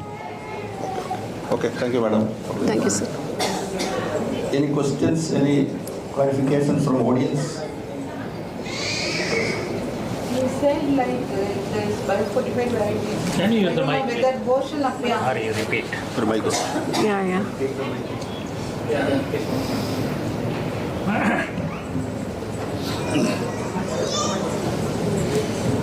Like you are talking about portion of the animal. Yeah. Like in this, like it's a normal feeding to the children or something, or here the biofortified crop products are being used. Basically, to promote these biofortified products, varietal products, we are at ICR level. We are using this Poshan Abhiyan. So biofortified crop products are being used in the meat. Yeah, we have been using, and also simultaneously control also we are doing. Not only to see the differences obtained after having the biofortified rice varieties. That is also been observed. We just started with small scale level. We are trying with the ICDS to have a trial both control as well as with the biofortified. But it was very difficult to convince them and get into that. We are looking for a partner for a control trial. And before that, we thought, okay, let us see the acceptance of the varieties by the people. So, since Ramachandra College of Nursing is into medical and they are into constant monitoring of the people and they know the health of the people, we thought we will start with the known people and their acceptance and how their health is being improved. But we wanted to take it to reach most of the children who are malnourished and all that. We are also looking for partners. You can have partners with, you can contact NIN, National Institute of Nutrition, for them subjects are available, but it's expensive. Even then, first, right now, whatever you are doing that is absolutely right. You just started with some small scale analysis. Later, you can extend it with the help of NIN. Even we ourselves are depending on NIN for this type of feeding trials or this Poshan Abhiyan trials. Thank you. Welcome. Madam, what are the challenges, future challenges for next 5 years? Okay, please. Actually, we have done a program of Biofortified sweet potato. We started in 2020 in the Rainbow campaign program, where we initially took the help of UNICEF in our office, but later, because it requires a lot of ethics committee approval, because all these tests, what you are going to do is you have to take the blood, or maybe like ICDS will give only the physical measurements, anthropometric data. And again, based on our experience, recently Director Sir was telling in the morning, we have signed an MOU with the Orissa government. It is exactly complete from seed production to building capacity building to finally clinical testing. So we have a partner from Kalinga Institute of Medical Sciences, community nutrition doctor. She is a doctor of community nutrition, and we are going to do the baseline analysis of all the nutrients, micronutrients, including malnutrition. NABL accredited labs. It is very, very expensive, because if you want to develop a product, because our target is to develop using the customized, individualized nutrition concept for a clustering kind of people, and then developing a commercial product out of it. And we are now getting estimates. It's huge. Like even for testing the malnutrition, it's not easy. And even ethics committee approval, you can publish a paper, but you cannot bring out a product. Because when a product is coming out in the market, it has to come out with a lot of data, clinical data. And again, we are also going to develop a product, and it will be tested through RCT, randomized controlled trials, through the direct under the observation of doctors, a team of doctors. And that too, that is regulatory compliances. We are looking into regulatory compliances. Suppose if you want to develop a product which will be coming to the market, means you have to develop a product and you have to spend a lot of money on regulatory requirements. Unless and until you are having that kind of research work, finally we will be coming out with some product, publish the papers, that's it, we will not come. Any startups will not take license our technologies. And the startups also, they want to license the technology at TRL 7. TRL 7 means you have to go for a massive project. So this is, we are trying, we have just started last month, and this is the plan we are working on. Thank you. Thank you, Dr. Shobha. Thank you. What your question? Please. Oh, your question, madam. Generally, in biofortification, we increase the zinc content of the plant by biofortification from normal content of 15 to 16% level. It is observed increase of 25%, 25 ppm level. Now presently it is available. What is the source for increasing the zinc content in our biofortified crop? Can you please repeat, sir? What source for increasing the zinc content of our biofortified crop? Yeah, sources are naturally the donors having high zinc content. We have different donors, potential donors with increased zinc content, like germplasm, and then wild species, land races, traditional varieties. And recently one land race, Karupanel, it has got 40 ppm, 35 to 40 ppm zinc in polished rice. Of course, all these donors, even though they are high zinc donors, but they do have problems like tallness. They are very tall, so that they will lodge when cyclones are occurring, and they are photosensitive. They are all very long duration crops, and they are poor yielders. So in order to get only high zinc content and not the other deleterious characters, we do go for backcross method of breeding. So in backcross method of breeding, always we feel that for example, in our area, Samba Mashuri is the ruling variety, but it has low zinc, like 14, 15, not more than 15 ppm zinc. It's very good in all aspects, yield as well as quality, but there is no zinc. What we do, we cross with the donor. So in the segregating generations, we get not only high zinc, we will get tall varieties, photosensitive varieties, grain shattering, non-lodging. So during selections, we will take that dwarf varieties, early to medium maturing varieties. Means in the field, we cannot analyze the zinc. Then having high yield, every segregating generation, we will ensure that it is having agronomically superior in yield point of view, and when once it is fixed after 5 years, those fixed lines we will analyze for zinc. Let us say some 60 fixed lines you have selected. Out of 60, only 2-3 will be having high zinc. In that way, this is the source: land races, germplasm, traditional varieties, wild species. These are the good sources. Thank you, ma'am. Thank you, ma'am. Germplasm strength. Which states? IRR, how many total? Varieties, sir? Germ plasm collection. We do have more than 10,000 germplasm, and even NRRA, they have got many germplasm accessions. Many germplasm accessions. Even from IRRI, International Rice Research Institute, separate gene banks are available. And at national level, NBPGR, National Bureau of Plant Genetic Resources, you can write, sir, NBPGR Delhi, you go to that site and then they have a collection of, and also genetic stocks we have registered, some breeding lines, even though high zinc. So at third year of testing, it may not show superior performance. That means it doesn't have stability. Then we follow stringent rules. We will reject that variety. So there is some provision. Having done 10 years of research and then putting it in dustbin, so our experts have suggested us to register with NBPGR. Then we'll send the seed. They will put it in cold storage. If somebody wants, then that means that is not high yielding, but it has got very good hygiene content or protein content. That way we can have, sir. My question is on aspect of processing, because as ma'am said, like the last 2 years we have faced multiple challenges. In that one, what we have noticed is the color changes in the rice.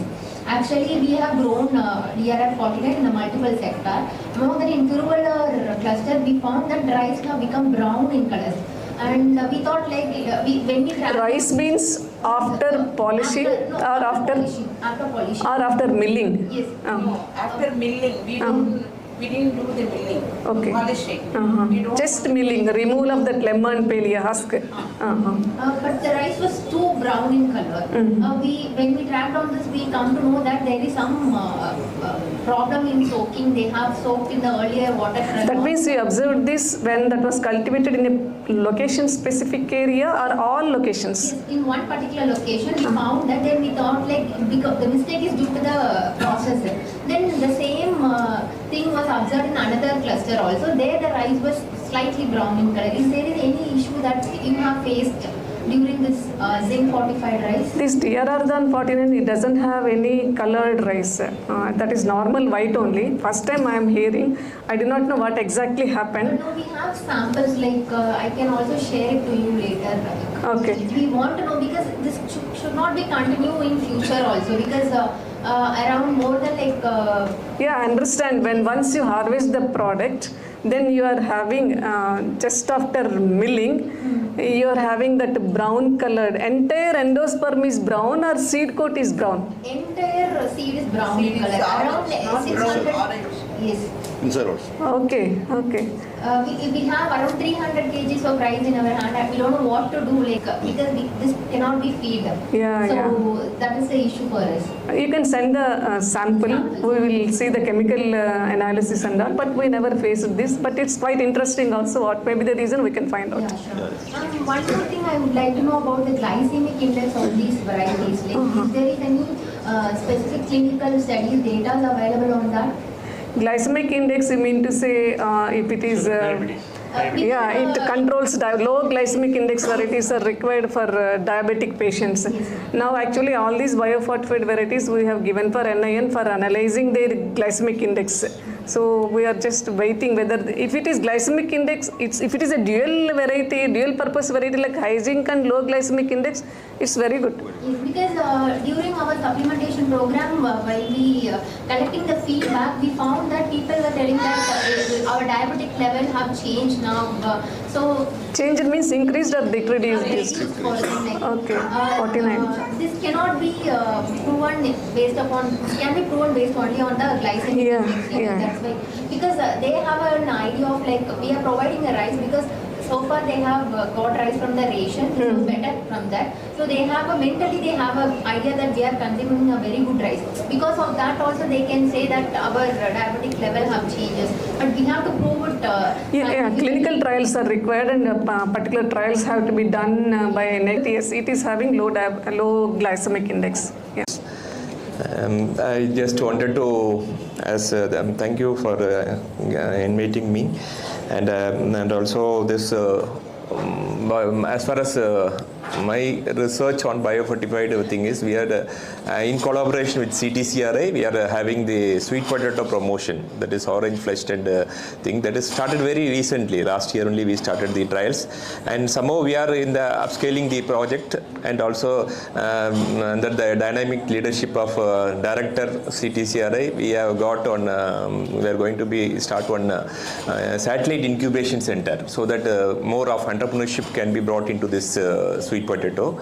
And so regarding this my experience, I can tell this what are the challenges in production and marketing of biofortified crops is if you take the crop growth, if you especially I will tell mostly are confined to tuber crops, because this sweet potato, because much of rice, even though I am coming from a rice research station, that is regional agriculture research station in Kerala Agriculture University, our trial all things are in the ICRIP trials. That is the Indian Institute of Rice Research gives the lines, and these will be cultivated for the past 10 years. We are doing biofortified trials, and we don't know the varieties. Maybe since it is coordinated by the central agency, we don't have much of extension effort on rice.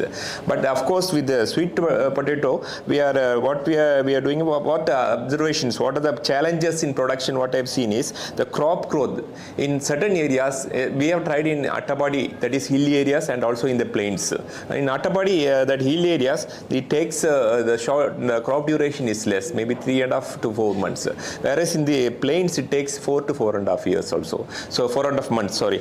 So that crop growth is one thing. And another one important problem is the weevil damage. You could see some problems in the during the time of harvest. The weevil damage is posing a big problem. And also the rat, controlling the rats is very thing, especially at the type of harvest. And another important thing is before and after this thing, so many farmers are hesitating to cultivate sweet potato when we advise them to start this biofortified maize. The rat pig problem.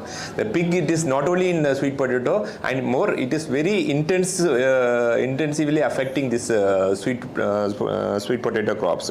So that is one problem. And if you see the leaves are also eaten by goats. If a farmer means he will be having all these goats, cattle and all, so that leaf is being eaten. And another thing is water problem. Water means sometimes it is last time we experienced severe drought, and this time we had flood. So always we have this problem. So because of this flood this time, we had some problem in the harvest, and we are not able to.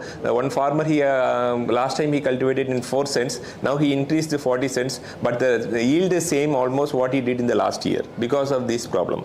So that is the thing. Floods and droughts are the frequent problem, and the size if you see, it is not uniform. So it is within the plants itself the same, and because we gave the different varieties, some 5 varieties we gave, that size is not uniform. That is one problem. And another thing is farmers are also not willing to take up in the larger area, because we also are hesitant, because being a new crop, how it will perform, and also we have to protect the crop from the wild this pig and all. So the farmers are hesitating to cultivate in a larger area. So that is also one production problem which we need to find out some solutions for these things. Maybe some solar trap like that, which is very costlier. And sometimes during taking the planting material to different places, the cuttings gets dried up, because you have to plant it within 1 or 2 days. So that problem is there, difficulty in transporting these things. And in the initial years, some farmers they cultivated in the shady area where there is, because it is a homestead farming only they are adopting, and it is in the shady thing, it is that much growth is not there, and irrigation is also needed in the first month of the crop. I'm specifically telling about sweet potato. And another thing is acceptance of the farmers. So non-awareness among public is so, because they don't fetch a premium price. Just like even if we face, there are a lot of GA registered crops. Maybe you can tell Kerala, we have this Palakkad Matta rice, Navara rice, Pokali rice. Like that we have a lot of high range thing like this scented rice varieties are there. grown in Wayanad, but they are not getting the good price in the initial years. So that same problem we are facing in the now also. So maybe in the coming years it will be rectified. Another thing is during transport the tubers get damaged. So that is one problem, and so the packaging has to be done properly. Even while transporting, when I transport to CTCRA, all these tubers also we have to do proper packaging of these things. And another thing is quantity produced is less, and hence more transport cost also is being incurred. Because we don't have a group of farmers, like we have a farmers group, especially for rice. There is a Padak Segaram Samiti group is there. So a group of farmers will be there. There will be a president, there will be a secretary. So they do these things, and procurement is done by Supplyco in Kerala. Supplyco is an agency which does the procurement of rice. So that type of benefits these farmers are not getting this thing. And crop yield also and stability is uncertain. As I told earlier, last year with that he got 250 kg. This time he got only 166 kg. So like that is that. And infrastructure for distribution. So we find a problem in the infrastructure also. We don't have a proper storage thing, and distribution, that is all inadequate. So this has to be thing, and maybe as a policy thing we can have some initial stage. We can have health workers, ICDS people, and also marketing people. So all these things it should be confined, because even when I tell this thing to agriculture extension person, maybe agriculture assistants or agriculture officer, they are not aware of this technology. So now what we did is we started a WhatsApp group, and we disseminate these things, publication prepared by CTCRF. This thing I give it by WhatsApp so that they can understand and learn. And sometimes we give online training also, consultation also, like that we are doing something. So, and we involve these ICDS people also. So in terms of, because we have a school connect program also in this sweet potato dissemination. So we include the school students also. So like that we are doing these things. And it has a research for the how the training should be. Training means by the training should be topic biofortification and its significance for adding malnutrition. So that should be made aware to all the stakeholders, all the extension workers, all the farmers, ICDS workers, all these things, and how there will be an impact on the health. So this should be the topic. And if you take for the research, the training focus should be, subject matter should be on breeding techniques. What are the biosafety concerns? That should be the thing. And also for the farmers, success stories, best management practices. One farmer by named Masanan, he is a tribal farmer, but he has done very excellent work in these things. So these success stories has to be disseminated. Maybe how he has made this irrigation, how he has controlled the pest, and how the training should focus on the rodents management and any indigenous technologies that is being developed because of this implementation, that should be there. And also training should focus on the post-harvest handling and storage. How it should be handled. These things should be the topic of the training. And something on the market orientation training linking with the FPOs. Now we have a lot of, in Palakkad district we have some 4 FPOs are there. And in the place of implementation in Attapadi, that is a hill area, we have a millet FPO. So what we are telling is you link with this FPOs so that the FPO members will take this as also as an alternative crop or as an additional crop, so they can promote this nutrition as like it should not be more millets alone. It should have this sweet potato also, and there should be some training as our Harvest Plus CEO was telling on value addition and processing techniques. Those things are there, even though we see a lot of exhibits now. So these things should be implemented in the farmers field. So that is one thing, and farmers should be empowered for business farming FPOs. There should be FPOs specifically just for millets. There should be for tuber crops, just specifically for farmer interest group for other crops. Like that, biofortification should be different farmer interest group should be started. So like that we can give, and there should be a cooperative effort with government support. Government support is very much needed because as you know, this Attapadi or any hill area zones, lot of funds are there,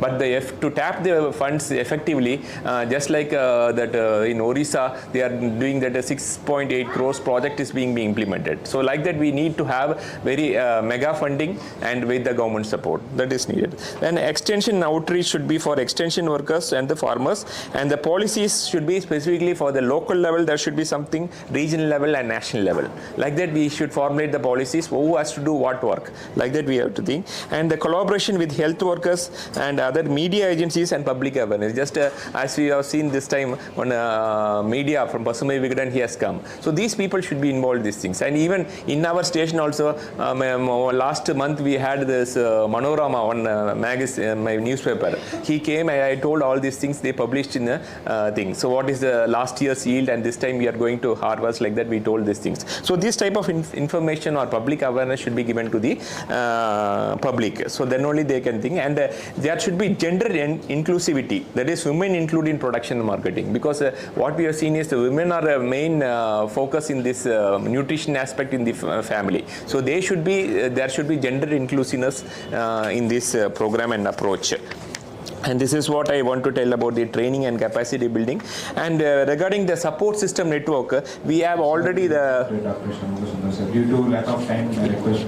Yeah, I'll just complete very few important things. All the dignitaries to make sure. Yeah, we have a agriculture knowledge center in every blocks where each block, so what we are doing is we have collaborating with different things like CTCRA is a major center for us, and all the stations under KU we are giving disseminating the success stories, and involving of some private agencies are also interested, NGOs are interested, so they also should be form the support system and network, and all the extension materials should be there. More of a school connect program should be done. It should be linked to the schools also. So what we did is recently the school students were given this thing and we harvested from them, and in that the best student will be selected, and this farmer, he happened to be an agriculture farming family. So now we have selected today, he told I am going to cultivate 50 cents. So that is a strategy we are including in this program, and lot of international organization or donors like Harvest Plus should be involved in these things, and there should be different forums created, and also for the want of time I am cut shorting many things, and the market opportunities also as far as agripreneurs or this startups is concerned, there are a lot of health and wellness products that can be derived from this thing, and that can be an area of food processing and value addition, just like baby foods, fortified foods, like that we can have ingredients. Already there is some existing product, means we can include this as an additional thing. Just if you take in Kerala, the jack powder is included in all these idli or dosa. Like that we can have this thing as an additional thing, and there should be some certified organic and specialty market. Especially if you take in Ernakulam, there is a specific market only for GI tag. GI products. There is a geographically indicated products. Only that product is sold in this thing. Like that we have to have for Biofortified also, there is a separate market is needed. And another thing is collaborators with retailers, supermarkets, and should be there. That in-store promotion, just like our country CEO was telling about the labeling. What is the nutrient information should be depicted in the product. What we are the agri startups are doing. So what content is there? Iron means what content is there? What ppm is there? That should be thing. And also it's a way for agri-tourism that can be added advantages for the government which is running. So that is in that way also it is thing, and we can think of some global collaboration and partnership, and the students, for students especially, the psychological, mental and social development will enhance the learning potential, and the nutritional disorders will be there, so that they will be preventing the diet related diseases, and reduces the child health, and the people having lower IQ and the school performance will be a thing, and GDP loss is also avoided in general. So it also work in reducing the work activity also, and earning also is enhanced. So this is about the socio-economic changes, and for want of time I'm just cut shorting many things. Anyway, thank you for the opportunity.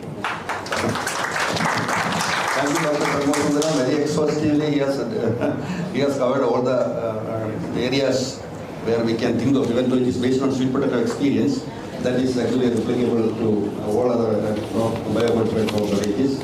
So before further discussion, I request Dr. Biofortified to talk on licensing and international transfer of biofortified varieties, what are the major issues, and related aspects. Then we will take up the questions.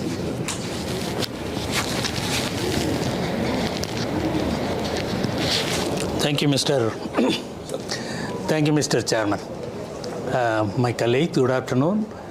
I want to emphasize only 2 points because we had that problem in introducing, when we introduced our product. I will tell you what is the product later.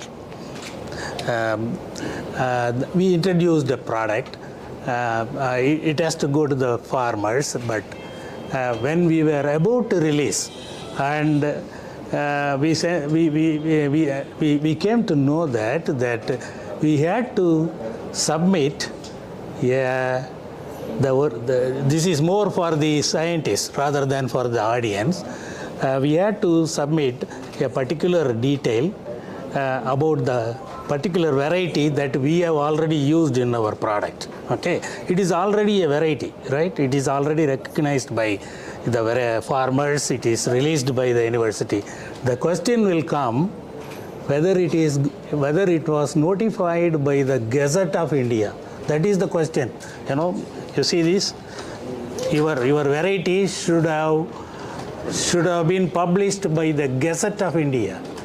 That has to be the first and foremost requirement. You may develop a lot of biofortified varieties. You may have used your own GI varieties or they don't care. They just want whether your particular variety has been notified in the Gazette of India. If you don't get it notified, then you cannot release the variety and it cannot go to the farmers. Okay, that is very, very important, and it should start even at the development stage itself. Even before you develop that particular variety, it should have been notified by the Gazette of India. That is all the more important because we came to know about that when we were about to submit a proposal to the GESE. I was also a member of the GESE once. Okay, where the GESE asked, where is the Gazette of India notification for your brinjal variety? Did you know what is the variety we tried to introduce? BT brinjal. BT brinjal, BT katrikai. Okay, at least Vadivelu has made publicity of this BT brinjal in at least 3 or 4 movies that was released in Tamil Nadu. And the variety did not come to see the light of the day. It never went to the farmers. And another important thing, another point which I want to emphasize is, if you are going to give it free of cost, your technology is free, okay, and it will never reach the farmers or the audience which you are targeting. Don't give it free. Make it short. There should not be hefty supplies of whatever you are going to give it free. Make it, there should be a demand. Okay. In the case of BT brinjal, it was not banned, but there was a moratorium put by the government of India, especially at least 2 people were involved. One is the father of Indian agriculture, M.S. Swaminathan, and he was spearheading the movement against the BT brinjal. And the government of India did not want to release this only because Jairam Ramesh, a politician, he is a BE graduate. Okay, he wanted to stop this BT brinjal because he wanted to gain a political mileage. So they stopped it. Okay, but did you know that the BT brinjal is available everywhere in this country? Everywhere in this country.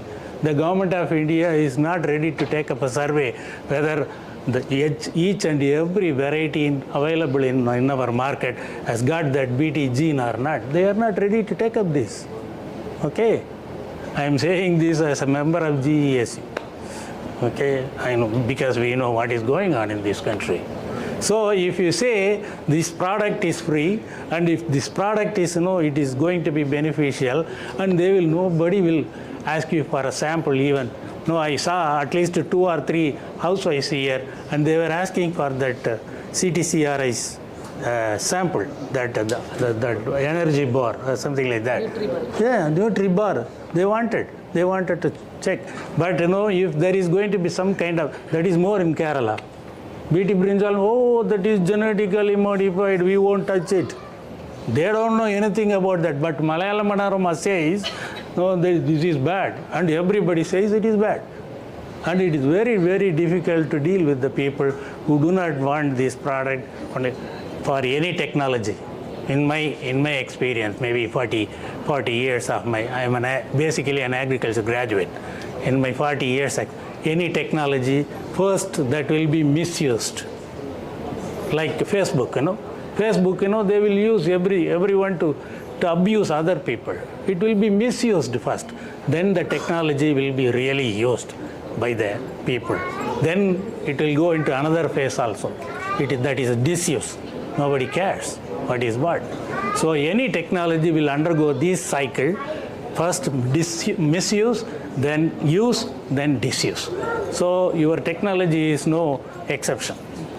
So you have to be very careful. I just wanted to highlight these 2 points. First one is get your variety notified in the Gazette of India. Otherwise, it will not see the end of the tunnel. Okay. The second one is you don't supply, don't give it to them free. So there should be some demand for that product. Then it will go reach. Even if you don't, the government doesn't approve, like BT Brinjal. You will get all this product in the market. People clandestinely, they want to have relationship with these products. If you are going to say it is all legal and it is all free, they don't touch it. So you take some clue from this, and then I think this will be useful for you guys. Thank you very much for your.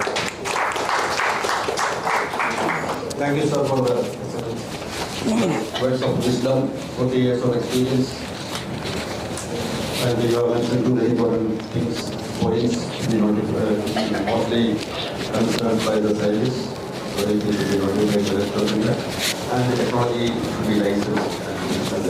We should create a demand, and the technology should be licensed before getting it. You take it. Come on. I think due to cost of time, yes, and we can discuss further. Because we have 3 more lines. I thank the panelists for the panelists meeting, and we want to honor our partner farmers. So with the chocolates all the way from Malaysia, so we want to honor them. Okay, thank you. Now I request Saravana to come to the stage to give moment to Dr. Padmavati.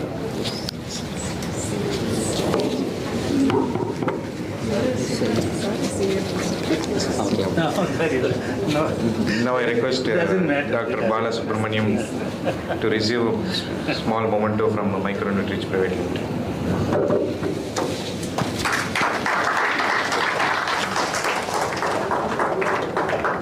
Closer. Can you come?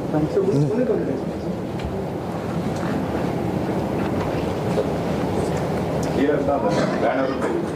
Yes.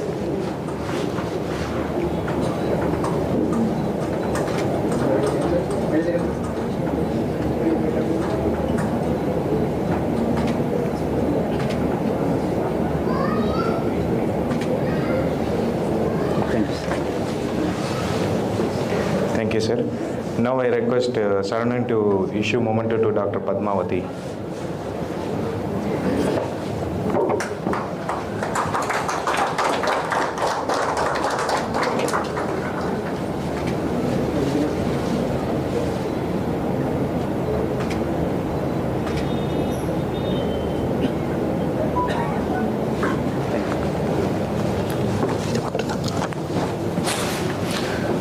Now I request Dr. Thirumala to give memento to Dr. Shanmugasundaram.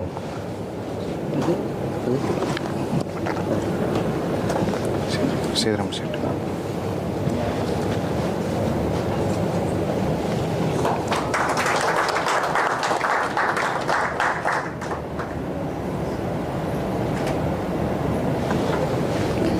Thank you everyone for valuable inputs in the panel discussion.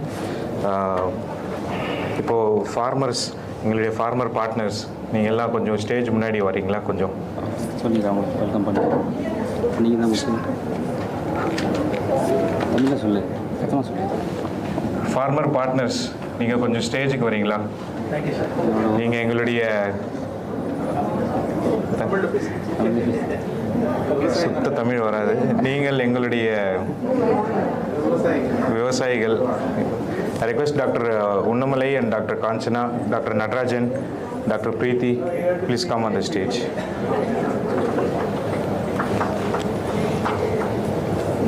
எப்படி சொல்கிறோம் பல்காக இருந்தது. பல்காக வச்சுருக்கோம். Not talk கீழே கீழே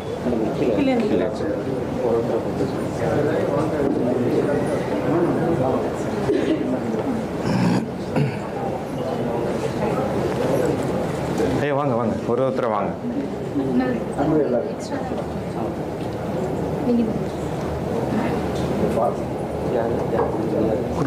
கொடுங்க நீங்கள் அப்படியே வாங்கிட்டு அங்கேயே நில்லுங்க, குரூப் ஃபோட்டோ எடுத்துக்கலாம். வாங்க வாங்க ஐயா வாங்க.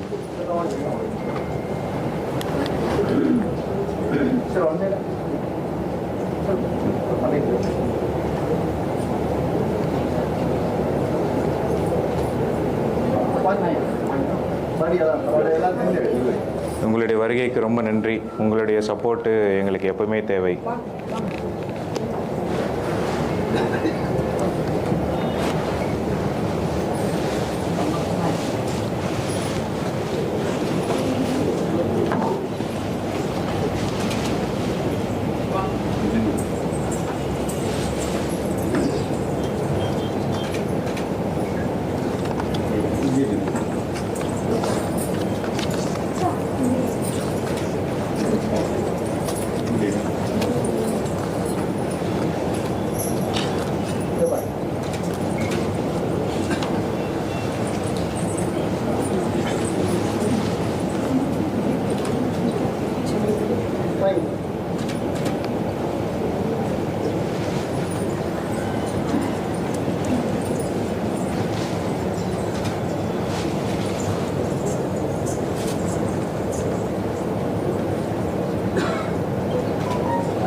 Now I request Dr. Raju, Senior Mentor, Indigenous and Frontier Technology Research Center to come on the stage, please.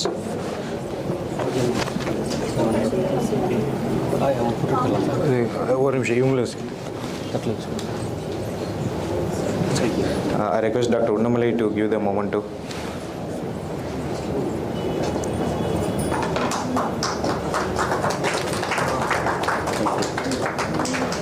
You will support the way doing all this. Thank you. So please. For everybody, very. Thank you. The group photo. Group photo. Okay. Sir, please.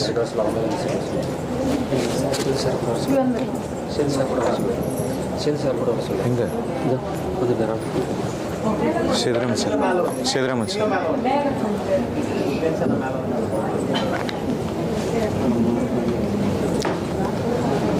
பைஜி sir, sir please.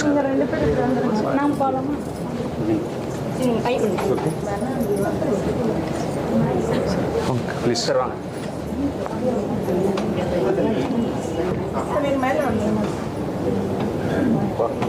Please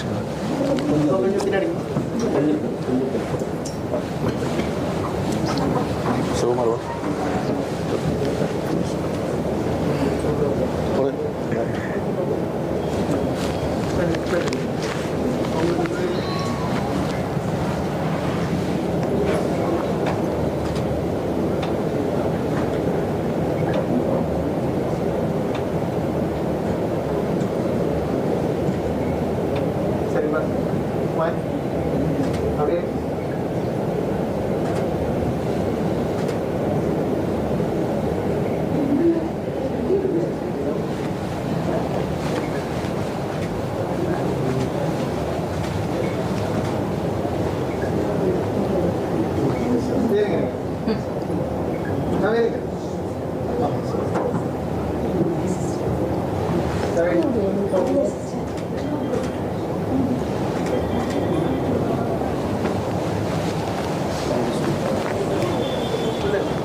Thank you. ரொம்ப நன்றி.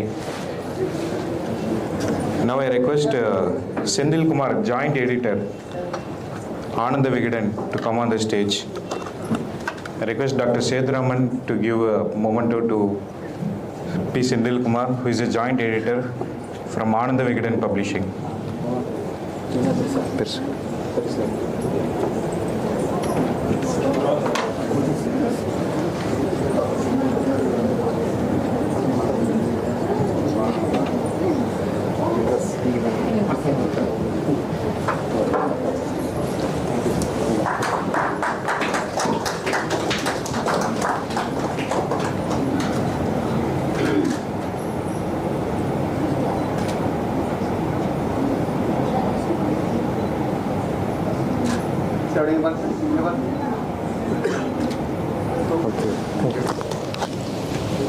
Thank you, sir. Now I invite the second panelist, Chairman Dr. Unnamalai for this panelist. Dr. Unnamalai, please kindly come on the stage. The session 2 will be commercialization of biofortified foods, health and wellness trends, business development and marketing. I also welcome Dr. Kanchana, Principal and Research Director, Omayal Achi College of Nursing, as a health expert. I request Dr. Sethuraman Sivakumar, Principal Scientist, CTCRI, Thiruvananthapuram, as a development expert to come on the stage.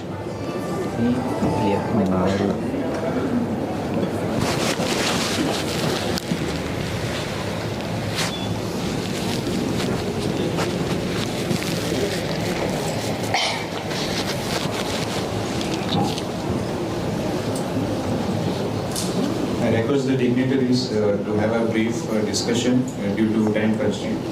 Thank you so much.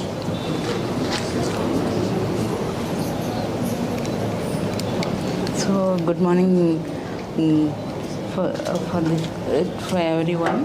And today, like from morning onwards, we are talking about the biofortified crop production and its commercialization, supplementation and health benefits.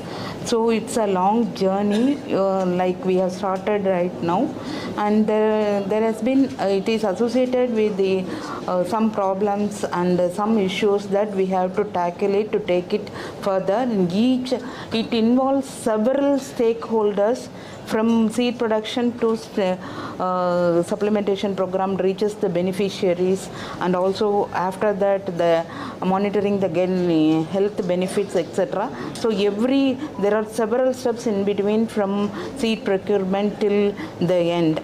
So since it has been taken now for the few years, it has been taken board, and the new varieties has been released and some more varieties are in the pipeline. So like since instead of taking the medicine, people can utilize this food. We generally say food as a medicine. So this kind of thing we have to popularize and take it forward, and there should be some entrepreneurial activity should happen, and all that is for that only this workshop is being organized. And with me, Dr. Kanchana is there. She is the principal of Omayal Achi College of Nursing, and she has good, rich experience in health and nutrition. And she will be she will be briefing about the benefits of taking the biofortified crop products and commercializing it and make it available both to rural area and the urban areas. And with me is Sethuraman Sivakumar. He is from CTCRI, and from his biography I understood that he is also interested in this kind of crop cultivation and commercialization, licensing, patenting and entrepreneurial activity. So entrepreneurial activity is one of the main thing that should happen. On supplementation program by some other institutes, it's a charity event, they will go do it and come. But it should reach all the rural people as well as the commercial people in urban. It doesn't mean that urban people are not very healthy and rural people are so malnourished. both sectors are malnourished people are there. So many youngsters are anemic, and it is needed for the children and geriatric patients as well as for the children. So he will be also explaining the aspects behind the commercialization, entrepreneurial activity, and taking forward the bioproducts to the people, benefit of the people. Okay, over to Kanchan. Thank you, ma'am, for the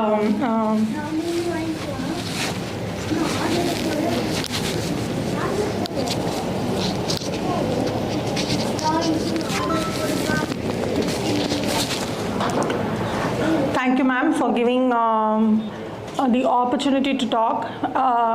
I'm actually specialized in public health nursing.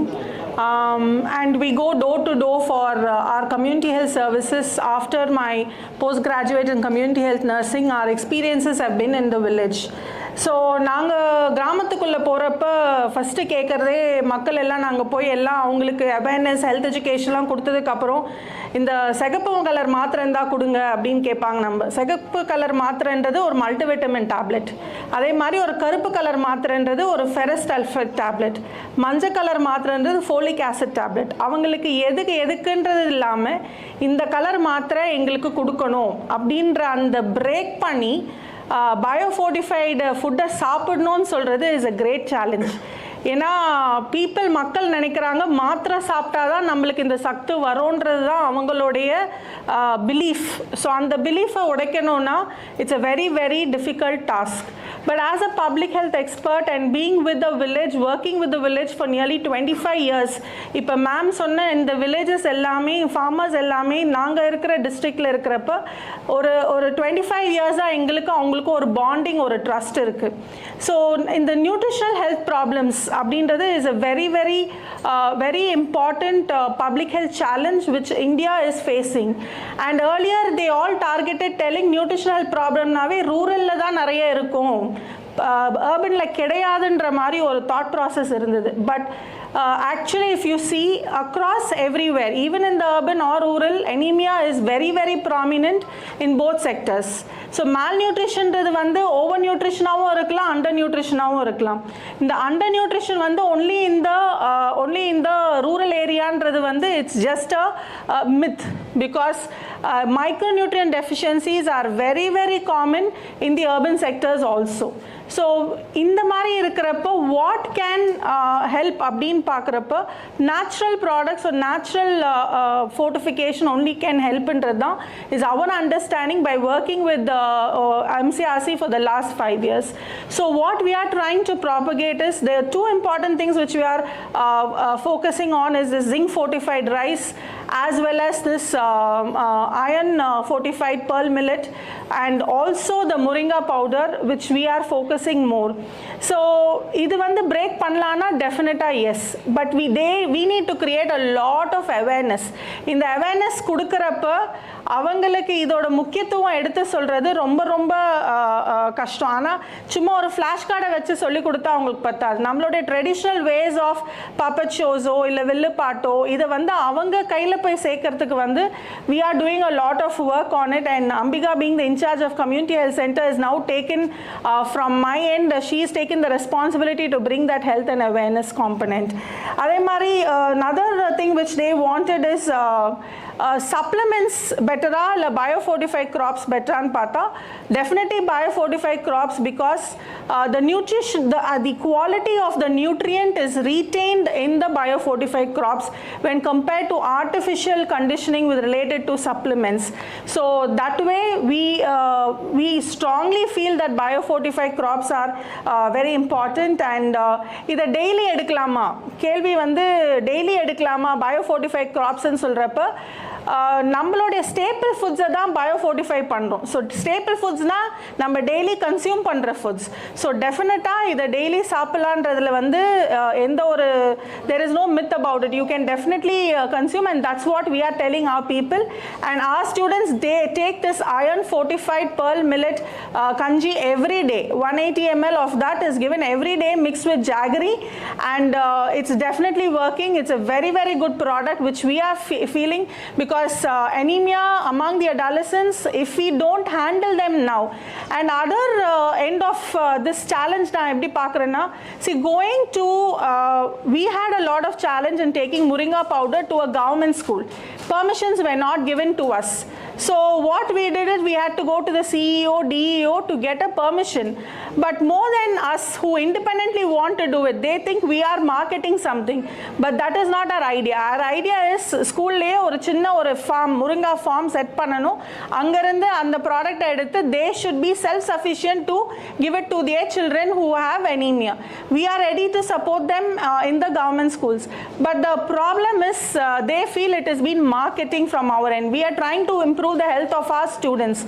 So that way, if organizations, the nutritional organizations, if they can start it at the school level, because on the health bill pandrathu vandu school lend aarambichadan, they'll have healthy adolescents, healthy young adulthood and adulthood. So that way, channelizing any health or any behavior change, if we think we have to bring in, that should be from the schools. It should start from the schools, and I strongly believe. Urban sector patti pesna, how does biofortification help us to achieve the sustainable developmental goals? I think our inaugural speakers had given a very, very important component of the Millennium Developmental Goals and Sustainable Developmental Goals. But with related to biofortified foods, there are 6 sustainable developmental goals which we can address. One no poverty, because when farmers are given better awareness towards it, when they produce it, the harvesting is very good, and thereby they get much money out of it, so they don't go in for loss. So that way, no poverty and zero hunger. I think this hidden hunger, which is being spoken much in the Kalayla Sollirukanga, in the micronutrient deficiency should be handled through biofortification. I think that's the only thing. Just taking tablets is not sustainable. Extra, how much money, how much products are in the market, we know, and how much cost we are spending for it, we know. But if all these micronutrients are being biofortified, then it becomes as a natural consumption which can be taken in daily without any extra cost. The next one is the third sustainable goal is good health outcomes. See, that's the ultimatum. Your hemoglobin increases, your immunity increases, your sickness comes down, and naturally the population becomes healthier. So good health outcome is there. And quality education. When we are able to reverse anemia, definitely the physical, the cognitive ability, the reading capacity, the learning ability improves, and thereby there is good education. And gender equality is trying to biofortification. Today in the farmers la pathingana, we have lot of female farmers who are here. So the gender equality, gender equality, what we are seeing here is having more women farmers. So there is inclusiveness in the production. That way biofortification helps. And climate action. See, climate change nala, there are a lot of losses on the harvesting. But when biofortified crops come in, probably there is more sustainability towards this climate changes, and thereby production is there without any loss. So that way 6 major sustainable developmental goals can be handled, or this biofortification becomes a greater part in handling the 6 sustainable developmental goals. So definitely biofortification has no doubt a positive impact and influence on the health outcomes. So with that, I thank the organizers for the opportunity and the chairperson.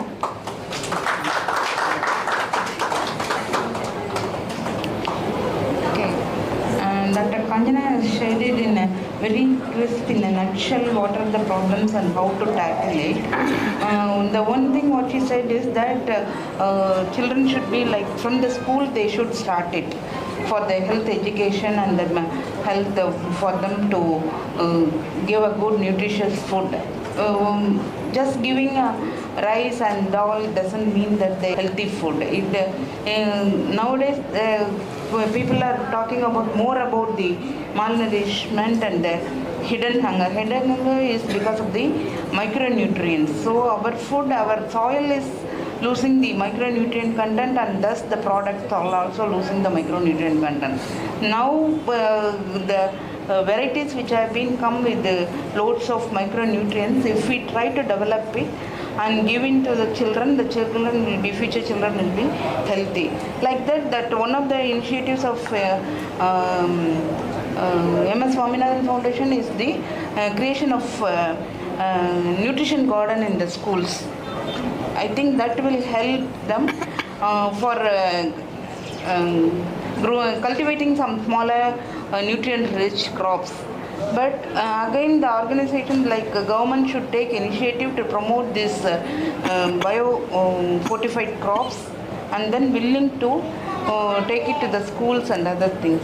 Now I'll pass it on to Dr. Thirumala for the how to take about the commercialization, entrepreneurial activity and other aspects.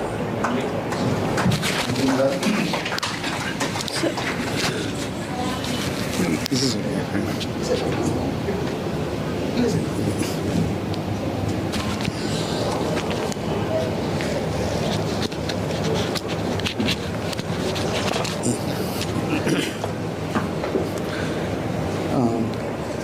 Actually, when biofortified crops, when we say that we are taking to the industry, the first question will come, biofortified crops are not developed for the industry.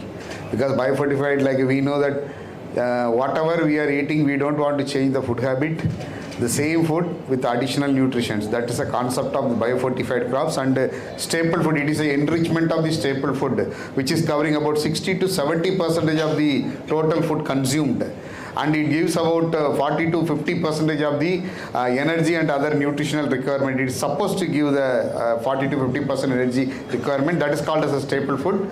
And along with that, when we add some vegetables and other salads and then other items, so we are getting meeting the RDA. That is a concept of the biofortified food. But when you are taking a biofortified food, which is developed through some kind of mechanism so that it will have some added nutrients, and you are trying to convert this into a food product, so the question will come, what is the difference between biofortification and food fortification?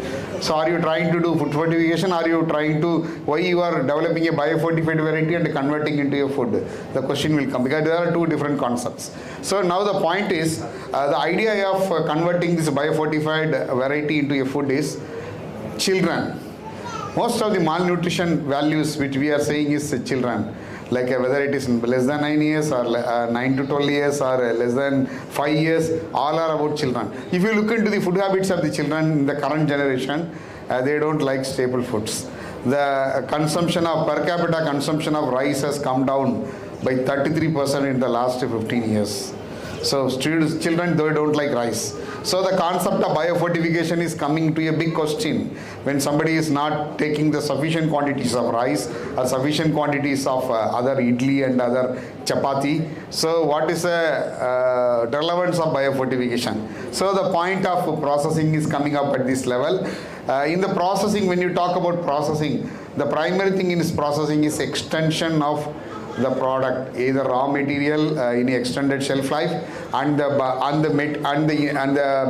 micronutrient which is available inside the plant, inside the tuber or inside the rice, which has to be retained in the reasonable quantity when it is converted into a processed product. The first thing which will come out is when you are harvesting it and putting in the cleaning and storage, there is a loss of the quantity of the material. Like yesterday we are doing this sweet potato, almost 25% of the sweet potato is a waste. So we are losing it. We are losing when we are looking into industry, there is a loss, post-harvest loss. From the farm, it's crops like horticultural crops like sweet potato, which cannot be stored for a very long time. Cassava can be stored only for 48 hours. Biofortified cassava cannot be stored in the ambient temperature for more than 48 hours. In case of sweet potato, if you are storing in a proper environment, it can be stored up to 1 month. Not maybe in a reasonable level. And like if you see in rice and other wheat, if you are extending your storage, there are research studies says that the concentration of the nutrient inside is increasing. But in case of sweet potato and other tuber crops, it is we cannot say that, because it cannot be stored for more time. You have to convert into some form and you have to store it.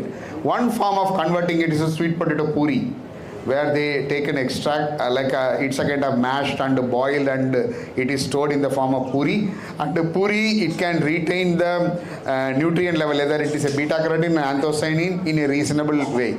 The puri can be stored for several months in a proper refrigerated conditions and others, which can be used for developing a multiple products. So this is one kind of technological advancement for enhancing the storage of the biofortified crops. The other thing is, when you are processing it, because we do several kind of processing, like we boil it, we bake it, we fry it.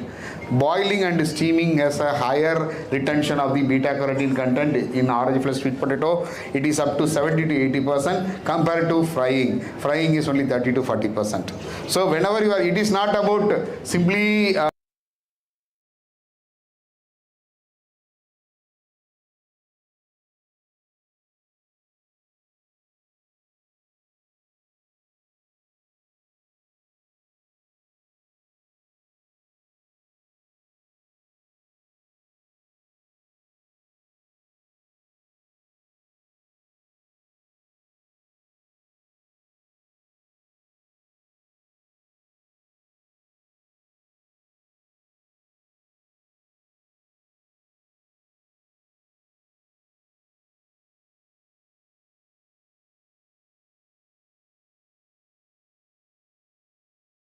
CTCRI has developed more than 20 products from biofortified sweet potato. We are very happy, but when you are saying to the industry, but how industry will take, because industry is not, many industries are not familiar with biofortified based food products. Like a MicroNutrich, you can see there are several products. It's a kind of niche segment. Only some people are likely to buy the product, especially when it is given as a food product. Please see that biofortified food crops are primarily developed for lower level people, the people who are suffering from malnutrition. But when we are looking into a kind of converting into product, you are trying to add a more effective way to match their food preference. Second thing is, you are trying to address the urban market needs. If you look into the micronutrient deficiencies, urban areas have urban poor, or urban people who are not exposed to the sunlight, or who are sitting having a sedentary lifestyle, they are having more deficiency than the rural people or tribal people. So you are trying to bring those items there. When you are trying to do it, when the company is taking up, it is a health and wellness segment. It is not easy to convince the people to do it. What we did in our project, we conducted a rallies.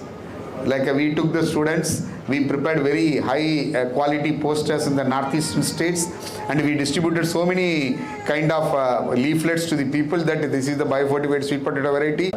Buyer and seller, the buyer is a person who may be a rural person or who may be an urban person. But biofortified crops, we have to look into the urban market, because that is a primary market, especially for the food products. So you have to create a kind of marketing strategy where it will be reaching to the, just like a test marketing, and introduce those kind of products to the urban area, so that you can create a kind of market for the processed and other food products of the biofortified foods. And when you are taking these products, like we have to optimize the quality, because most of the things which I already told you, you have to produce a product which is having a maximizing the bioavailability of the beta-carotene or anthocyanin, which is already available with the, or even zinc, or even for, but it is not a problem mainly for rice, because it's a problem for crops like sweet potato and cassava, because it is not having a larger shelf life than like the rice. And other one is like what are all the different nutritional deficiencies you are trying to address by targeting to the urban people.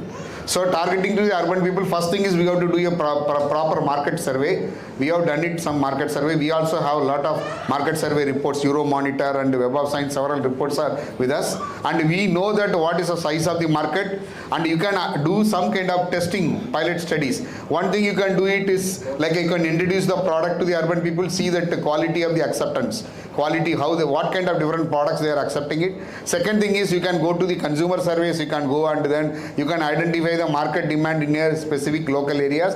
The companies can do it in the initial stages, so that you can target the exact group of people. Not all the people. You have to identify the segments, consumer segments, where then you can do it. And what are all the different challenges in developing and in the case of adoption of biofortified varieties? And Dr. Shanmugasundaram has already told about the farmers' problems. We have to make a buyback agreement, and we have to, when we are giving to the companies, we are licensing it. We cannot give the licensing for a very high price at the initial stage, because we don't know what will be the market performance of our varieties.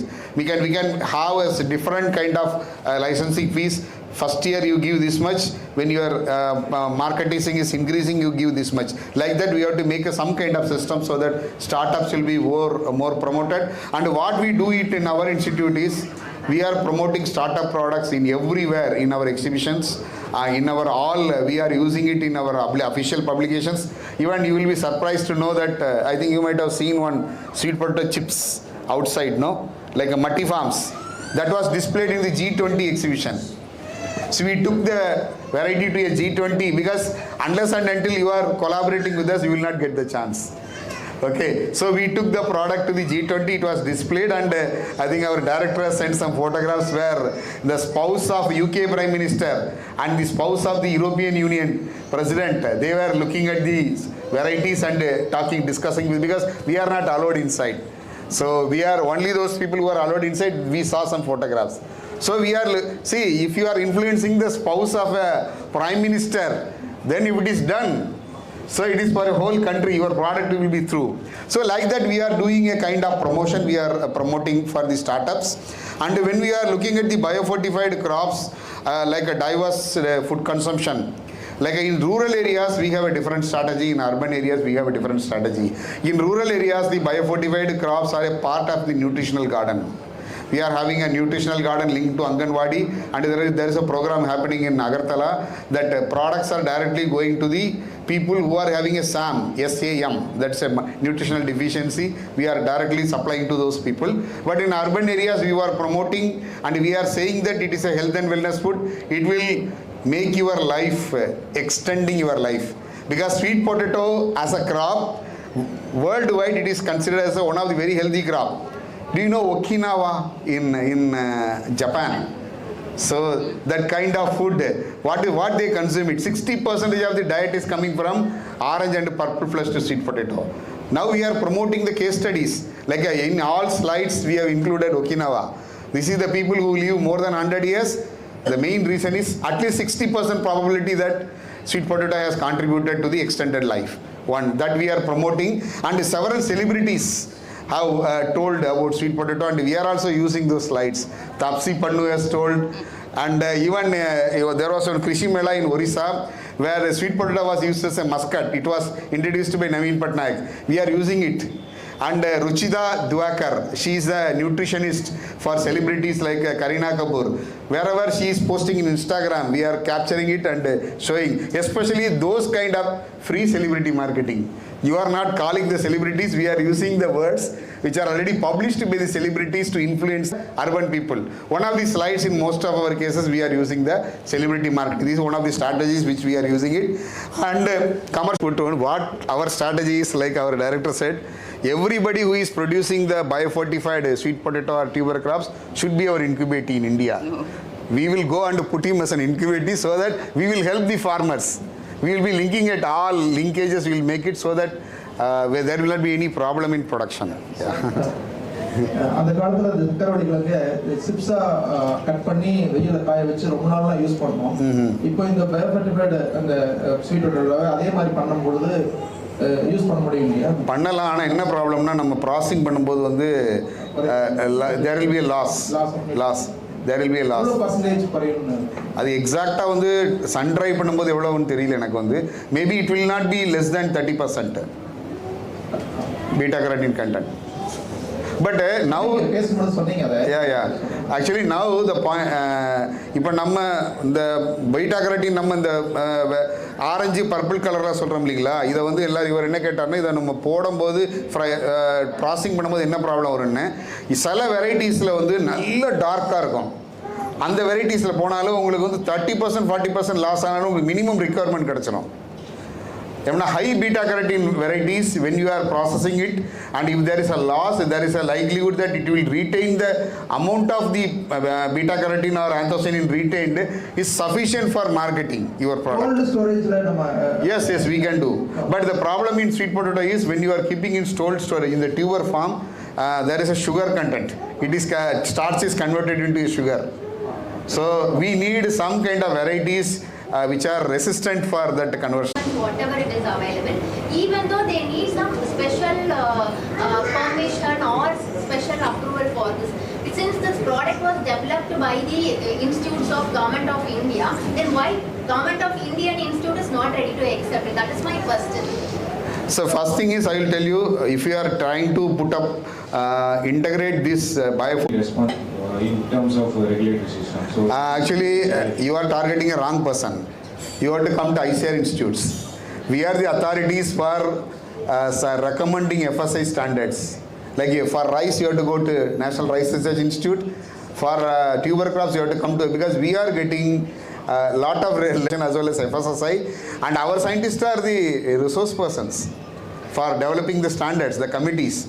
You have to ask ICR institutes to incorporate those in the FSSI standards. Harvest Plus, I don't know how much India government will receive Harvest Plus, because it's a kind of it is not directly CJER, it is a kind of non-governmental organization or a private entity. You should approach ICR institutes or universities. I think ICR institutes are authorized for formulating, because as IT minister, I get a lot of regular letters from FSSI. Some of our scientists are the export cess. We are determining, there are some letters came to us like for importing of the maize starch. So what is a minimum level of taxation we have to fix it? We send a recommendation from our side. Director CTCRI is sitting here. He is the authority for this. Yeah. Thank you, sir. Thank you everyone. Thank you Dr. Kanchana, Dr. Thirumala and Dr. Thiruchengode for your valuable inputs. Now I request Saranan to give memento to Dr. Thiruchengode.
Sripati, your great Sripati.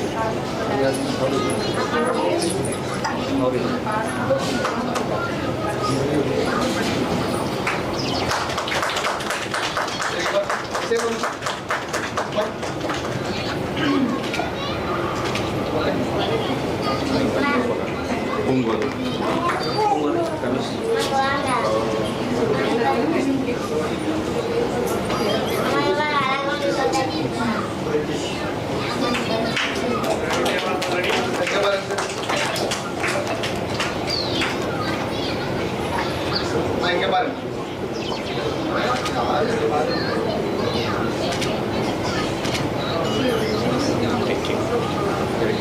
Selvi Sriram.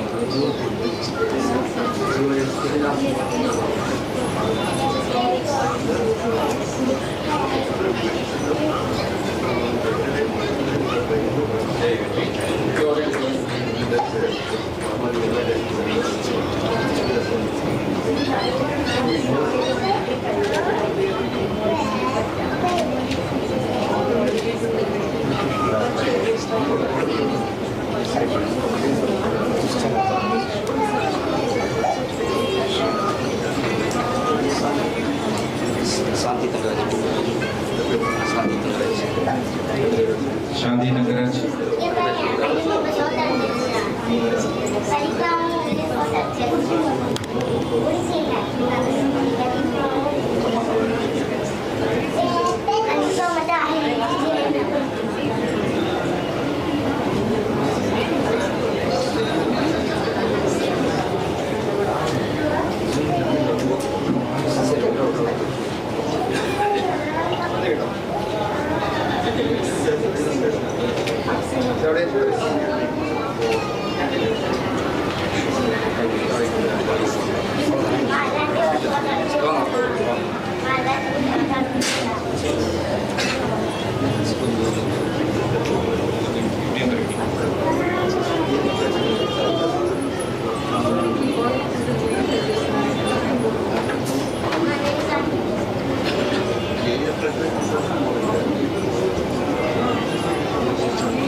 Good afternoon, dear guest. On behalf of MicroNutrich Private Limited, we would like to extend our heartfelt gratitude to each and everyone who are here and for your enthusiasm and positive energy. Your presence here today has added an immense value to this event. It is a reflection of support to our venture. We would also like to express our sincere appreciation to all our dignitaries and sponsors, particularly Murugappa Chettiar Research Center, CTCRI, Harvest Plus, MCRC. Your unwavering support has played a pivotal role in making this event really great. Further, our heartfelt thanks to Dr. Baiju, Director CTCRI, Dr. Seduraman, Principal Scientist of CTCRI, for signing a MOU with MicroNutrich Private Limited. We look forward to continue the journey together to take action that can strengthen the supply chain of biofortified food products to promote good health and address food and national nutritional security. A special thanks to all the people who are working hard and a dedicated team who are working related to biofortified crops, especially for this event. Thank you so much. Thank you everyone. Now I request everyone to come on the stage to have a group photo. எல்லாரும் கொஞ்சம் group photo க்கு கொஞ்சம் முன்னாடி வரீங்களா? After this group photo இதுக்கப்புறமா lunch arrange பண்ணியிருக்கோம். அங்கே வந்துட்டு ஃபார்மர்ஸ் கிட்டேருந்து டைரெக்டாக வாங்கின ரைஸ் இருக்குது. முருகப்பா குரூப்ஸ் மூலமாக ஃபார்மர்ஸ் கிட்டேருந்து வாங்கின ரைஸ் இருக்குது, 200 kgs இருக்குது. எல்லோரும் வந்துட்டு இந்த ரைஸ் பேக்கெட்ஸை வாங்கிக்கோங்கன்னு சொல்லி நாங்கள் சப்போர்ட் பண்ணுங்க கேட்டுக்கிறோம். நாங்கள் ரைஸ் பேக்கெட்ஸ் அங்கே இருக்குது. சரி, we thought of that, but we couldn't get the product. Next time definitely. கொஞ்சம் எல்லாரும் வாங்க, கொஞ்சம் குரூப் ஃபோட்டோ எடுத்துக்கலாம் வாங்க. ரமேஷ் சாய் இது முடிச்சுட்டு சாப்பிட போகிறேன். செப்பு ஃபோட்டோ செப்பு யார் அப்பாவா? அவரெல்லாம் வரவே யார் இல்லை.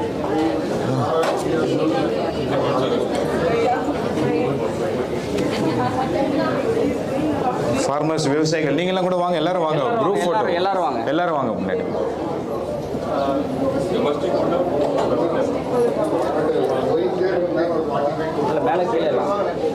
டேபிள்ஸ் எடுத்துரு.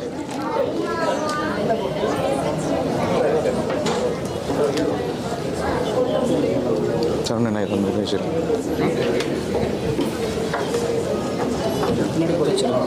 பின்னாடி பேனர் அடிக்கும், பேனர் தெரியாது.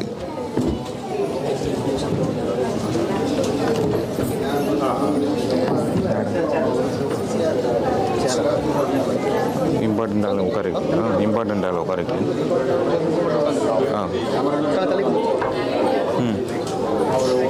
இந்த பக்கம் ஒன்று தான் வருது. இன்னொரு சரிங்க நம்ம 2 பேர் நம்ம 2 பேர் வந்து 3 பேர் மேலே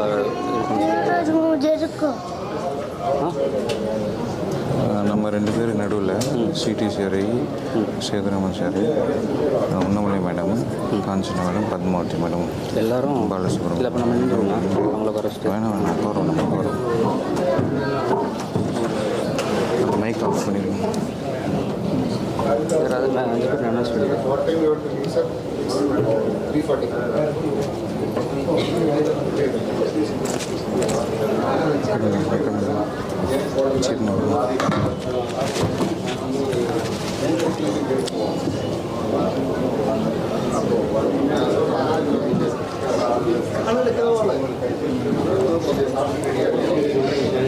ஓகேவா?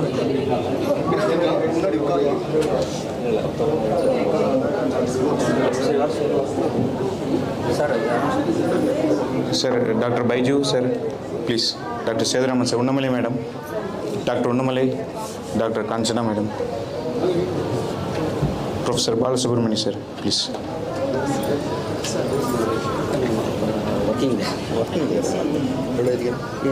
ப்ளீஸ்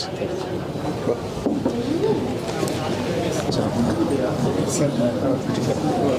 ஒரு நிமிஷம் சார், கொஞ்சம் பின்னாடி மட்டும் பின்னாடி தள்ளிக்கலாம் சார். ஓகேவா?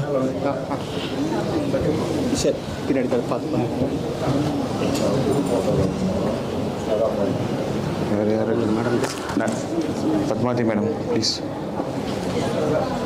இந்த பக்கம் மேடம், பத்மாவதி மேடம் இந்த பக்கம் வந்துடும்.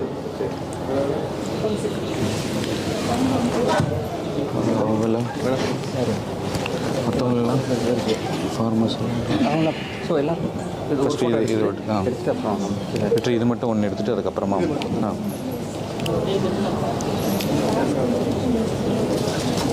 పెట్టుకో అడే ఉండు.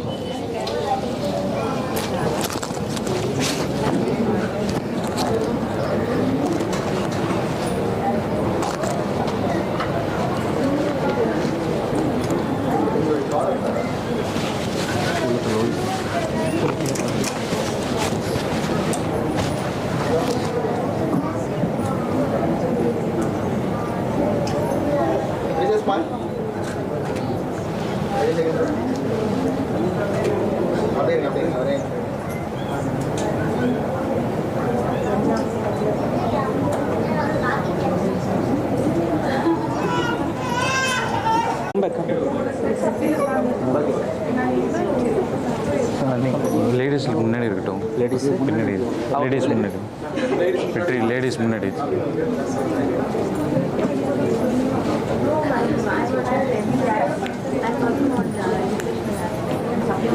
விவேக், கவின், எல்லாமே எல்லாமே இன்னும் ஃபார்மர்ஸ் தனியாக இல்லை, எல்லாம் முடிஞ்சு எல்லாம் ரமேஷ் மாமா வெளியே இருக்க வர சொல்லி சீக்கிரம் எல்லாரும் வாங்க. எல்லாரும் வாங்க.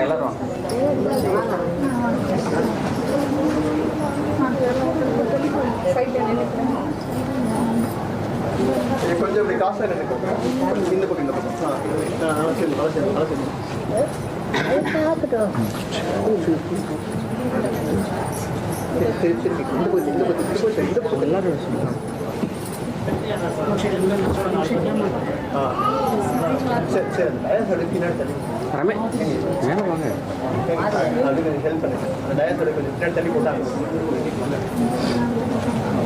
ரமேஷ்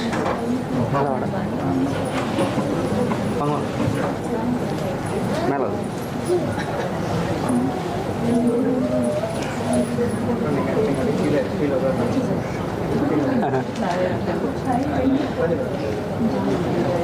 இல்லை, கொஞ்சம் பேர் அந்த பக்கம் ஷிஃப்ட் பண்ணுறியா? இந்த பக்கம் இன்னும் கொஞ்சம் லிட்டில் மூவ் ஃபர்தர். இல்லை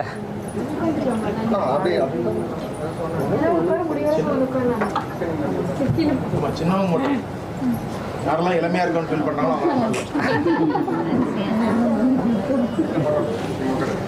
அந்த இளமை இப்போ ஏஜ் இல்லை, ஏஜ் வயசானவங்க தான் இளமை இப்போ. முட்டி போட்டுருக்காங்க, ரொம்ப நேரம் பண்ண முடியாது, ரொம்ப நேரம் இருக்கும் சொல்லிடு இருட்டு சீக்கிரம் ரொம்ப நேரம் இது பண்ண முடியும்.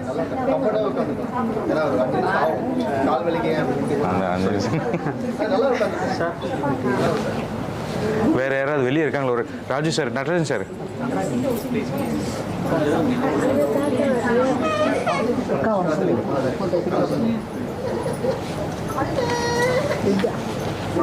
சார் அவங்க ரெண்டு பேரும் சார் நீங்கள் முன்னாடி சேர்ந்து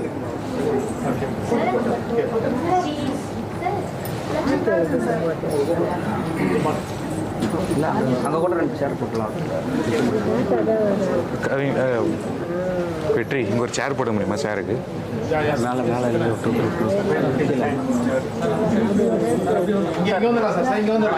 நடராஜ் சார் எப்படி வந்துடுங்க சார்?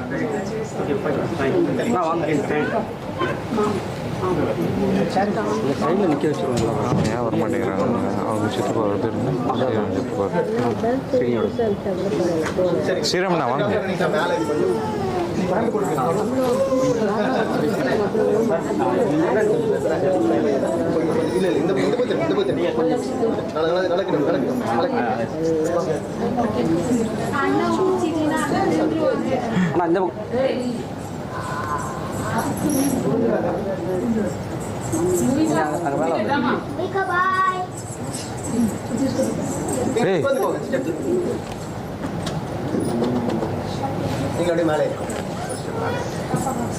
வெற்றி சீக்கிரம்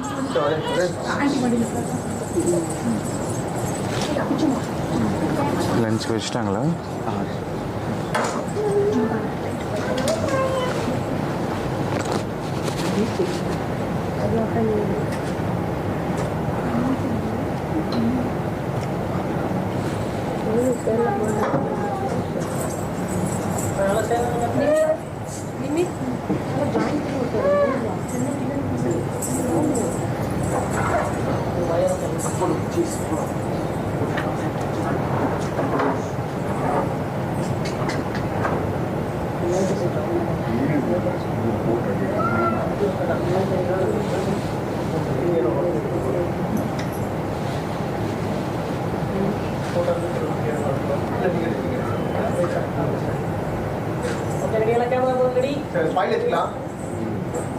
எல்லாருக்கும் பசி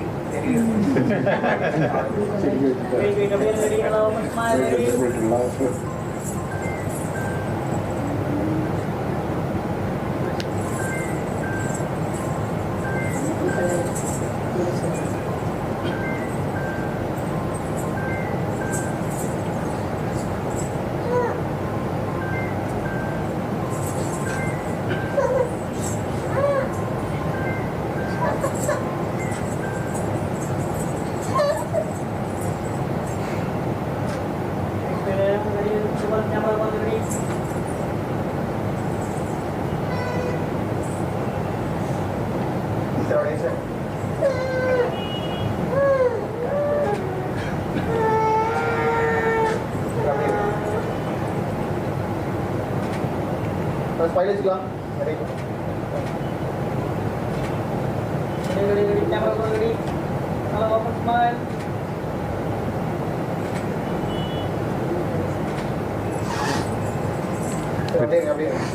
வெற்றி யார் நல்லா சிரிக்கிறாங்க பாரு, அவங்களுக்கு 1 kg ரைஸ் ஃப்ரீ.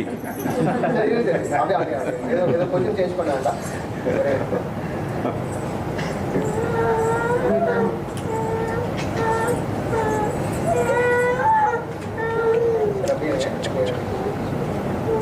ஸ்மைல். எல்லாருக்கும் சிரிக்கலாம். அப்படியே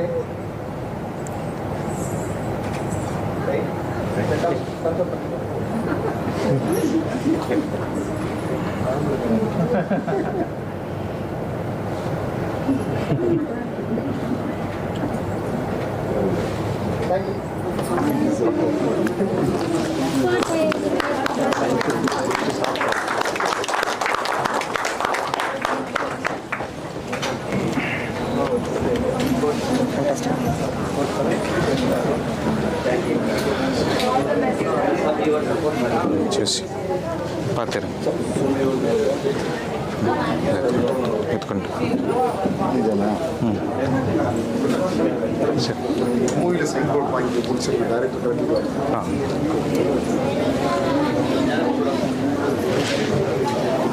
வாங்க அவர் யார் சொன்னீங்க? அந்த ஒயிட் ஷர்ட்டு, அந்த ஒயிட் ஷர்ட்டு பேசினார் நம்மகிட்ட. அவர் யார் சொன்னீங்க? சிடிசிஆர்ஐ சேத்துராமன், இந்த ஸ்வீட் பொட்டேட்டோலாம் அவர் தான். Okay, government. ஆமாம், கவர்மெண்ட்னா ரிசர்ச் இன்ஸ்டியூட். தமிழ்நாடு? தமிழ்நாடு இல்லை, சென்ட்ரல். ஆமாம், தமிழ்நாடு. டேபிள் அங்கேருந்து பாருங்க. இங்கே இருக்கு ஃபோன், இங்கே இருக்கு ஃபோன், இங்கே இருக்கு. சரி, அப்படியே வந்தெல்லாம் சேல்ஸ் கவுண்டர் அங்கே இருக்குது அப்படின்னு சொல்லு. சேல்ஸ் கவுண்டர் வந்து ரிஜிஸ்ட்ரேஷன் கவுண்டரில் தான் சேல்ஸ் கவுண்டரு. நீங்கள் சாப்பிட்டு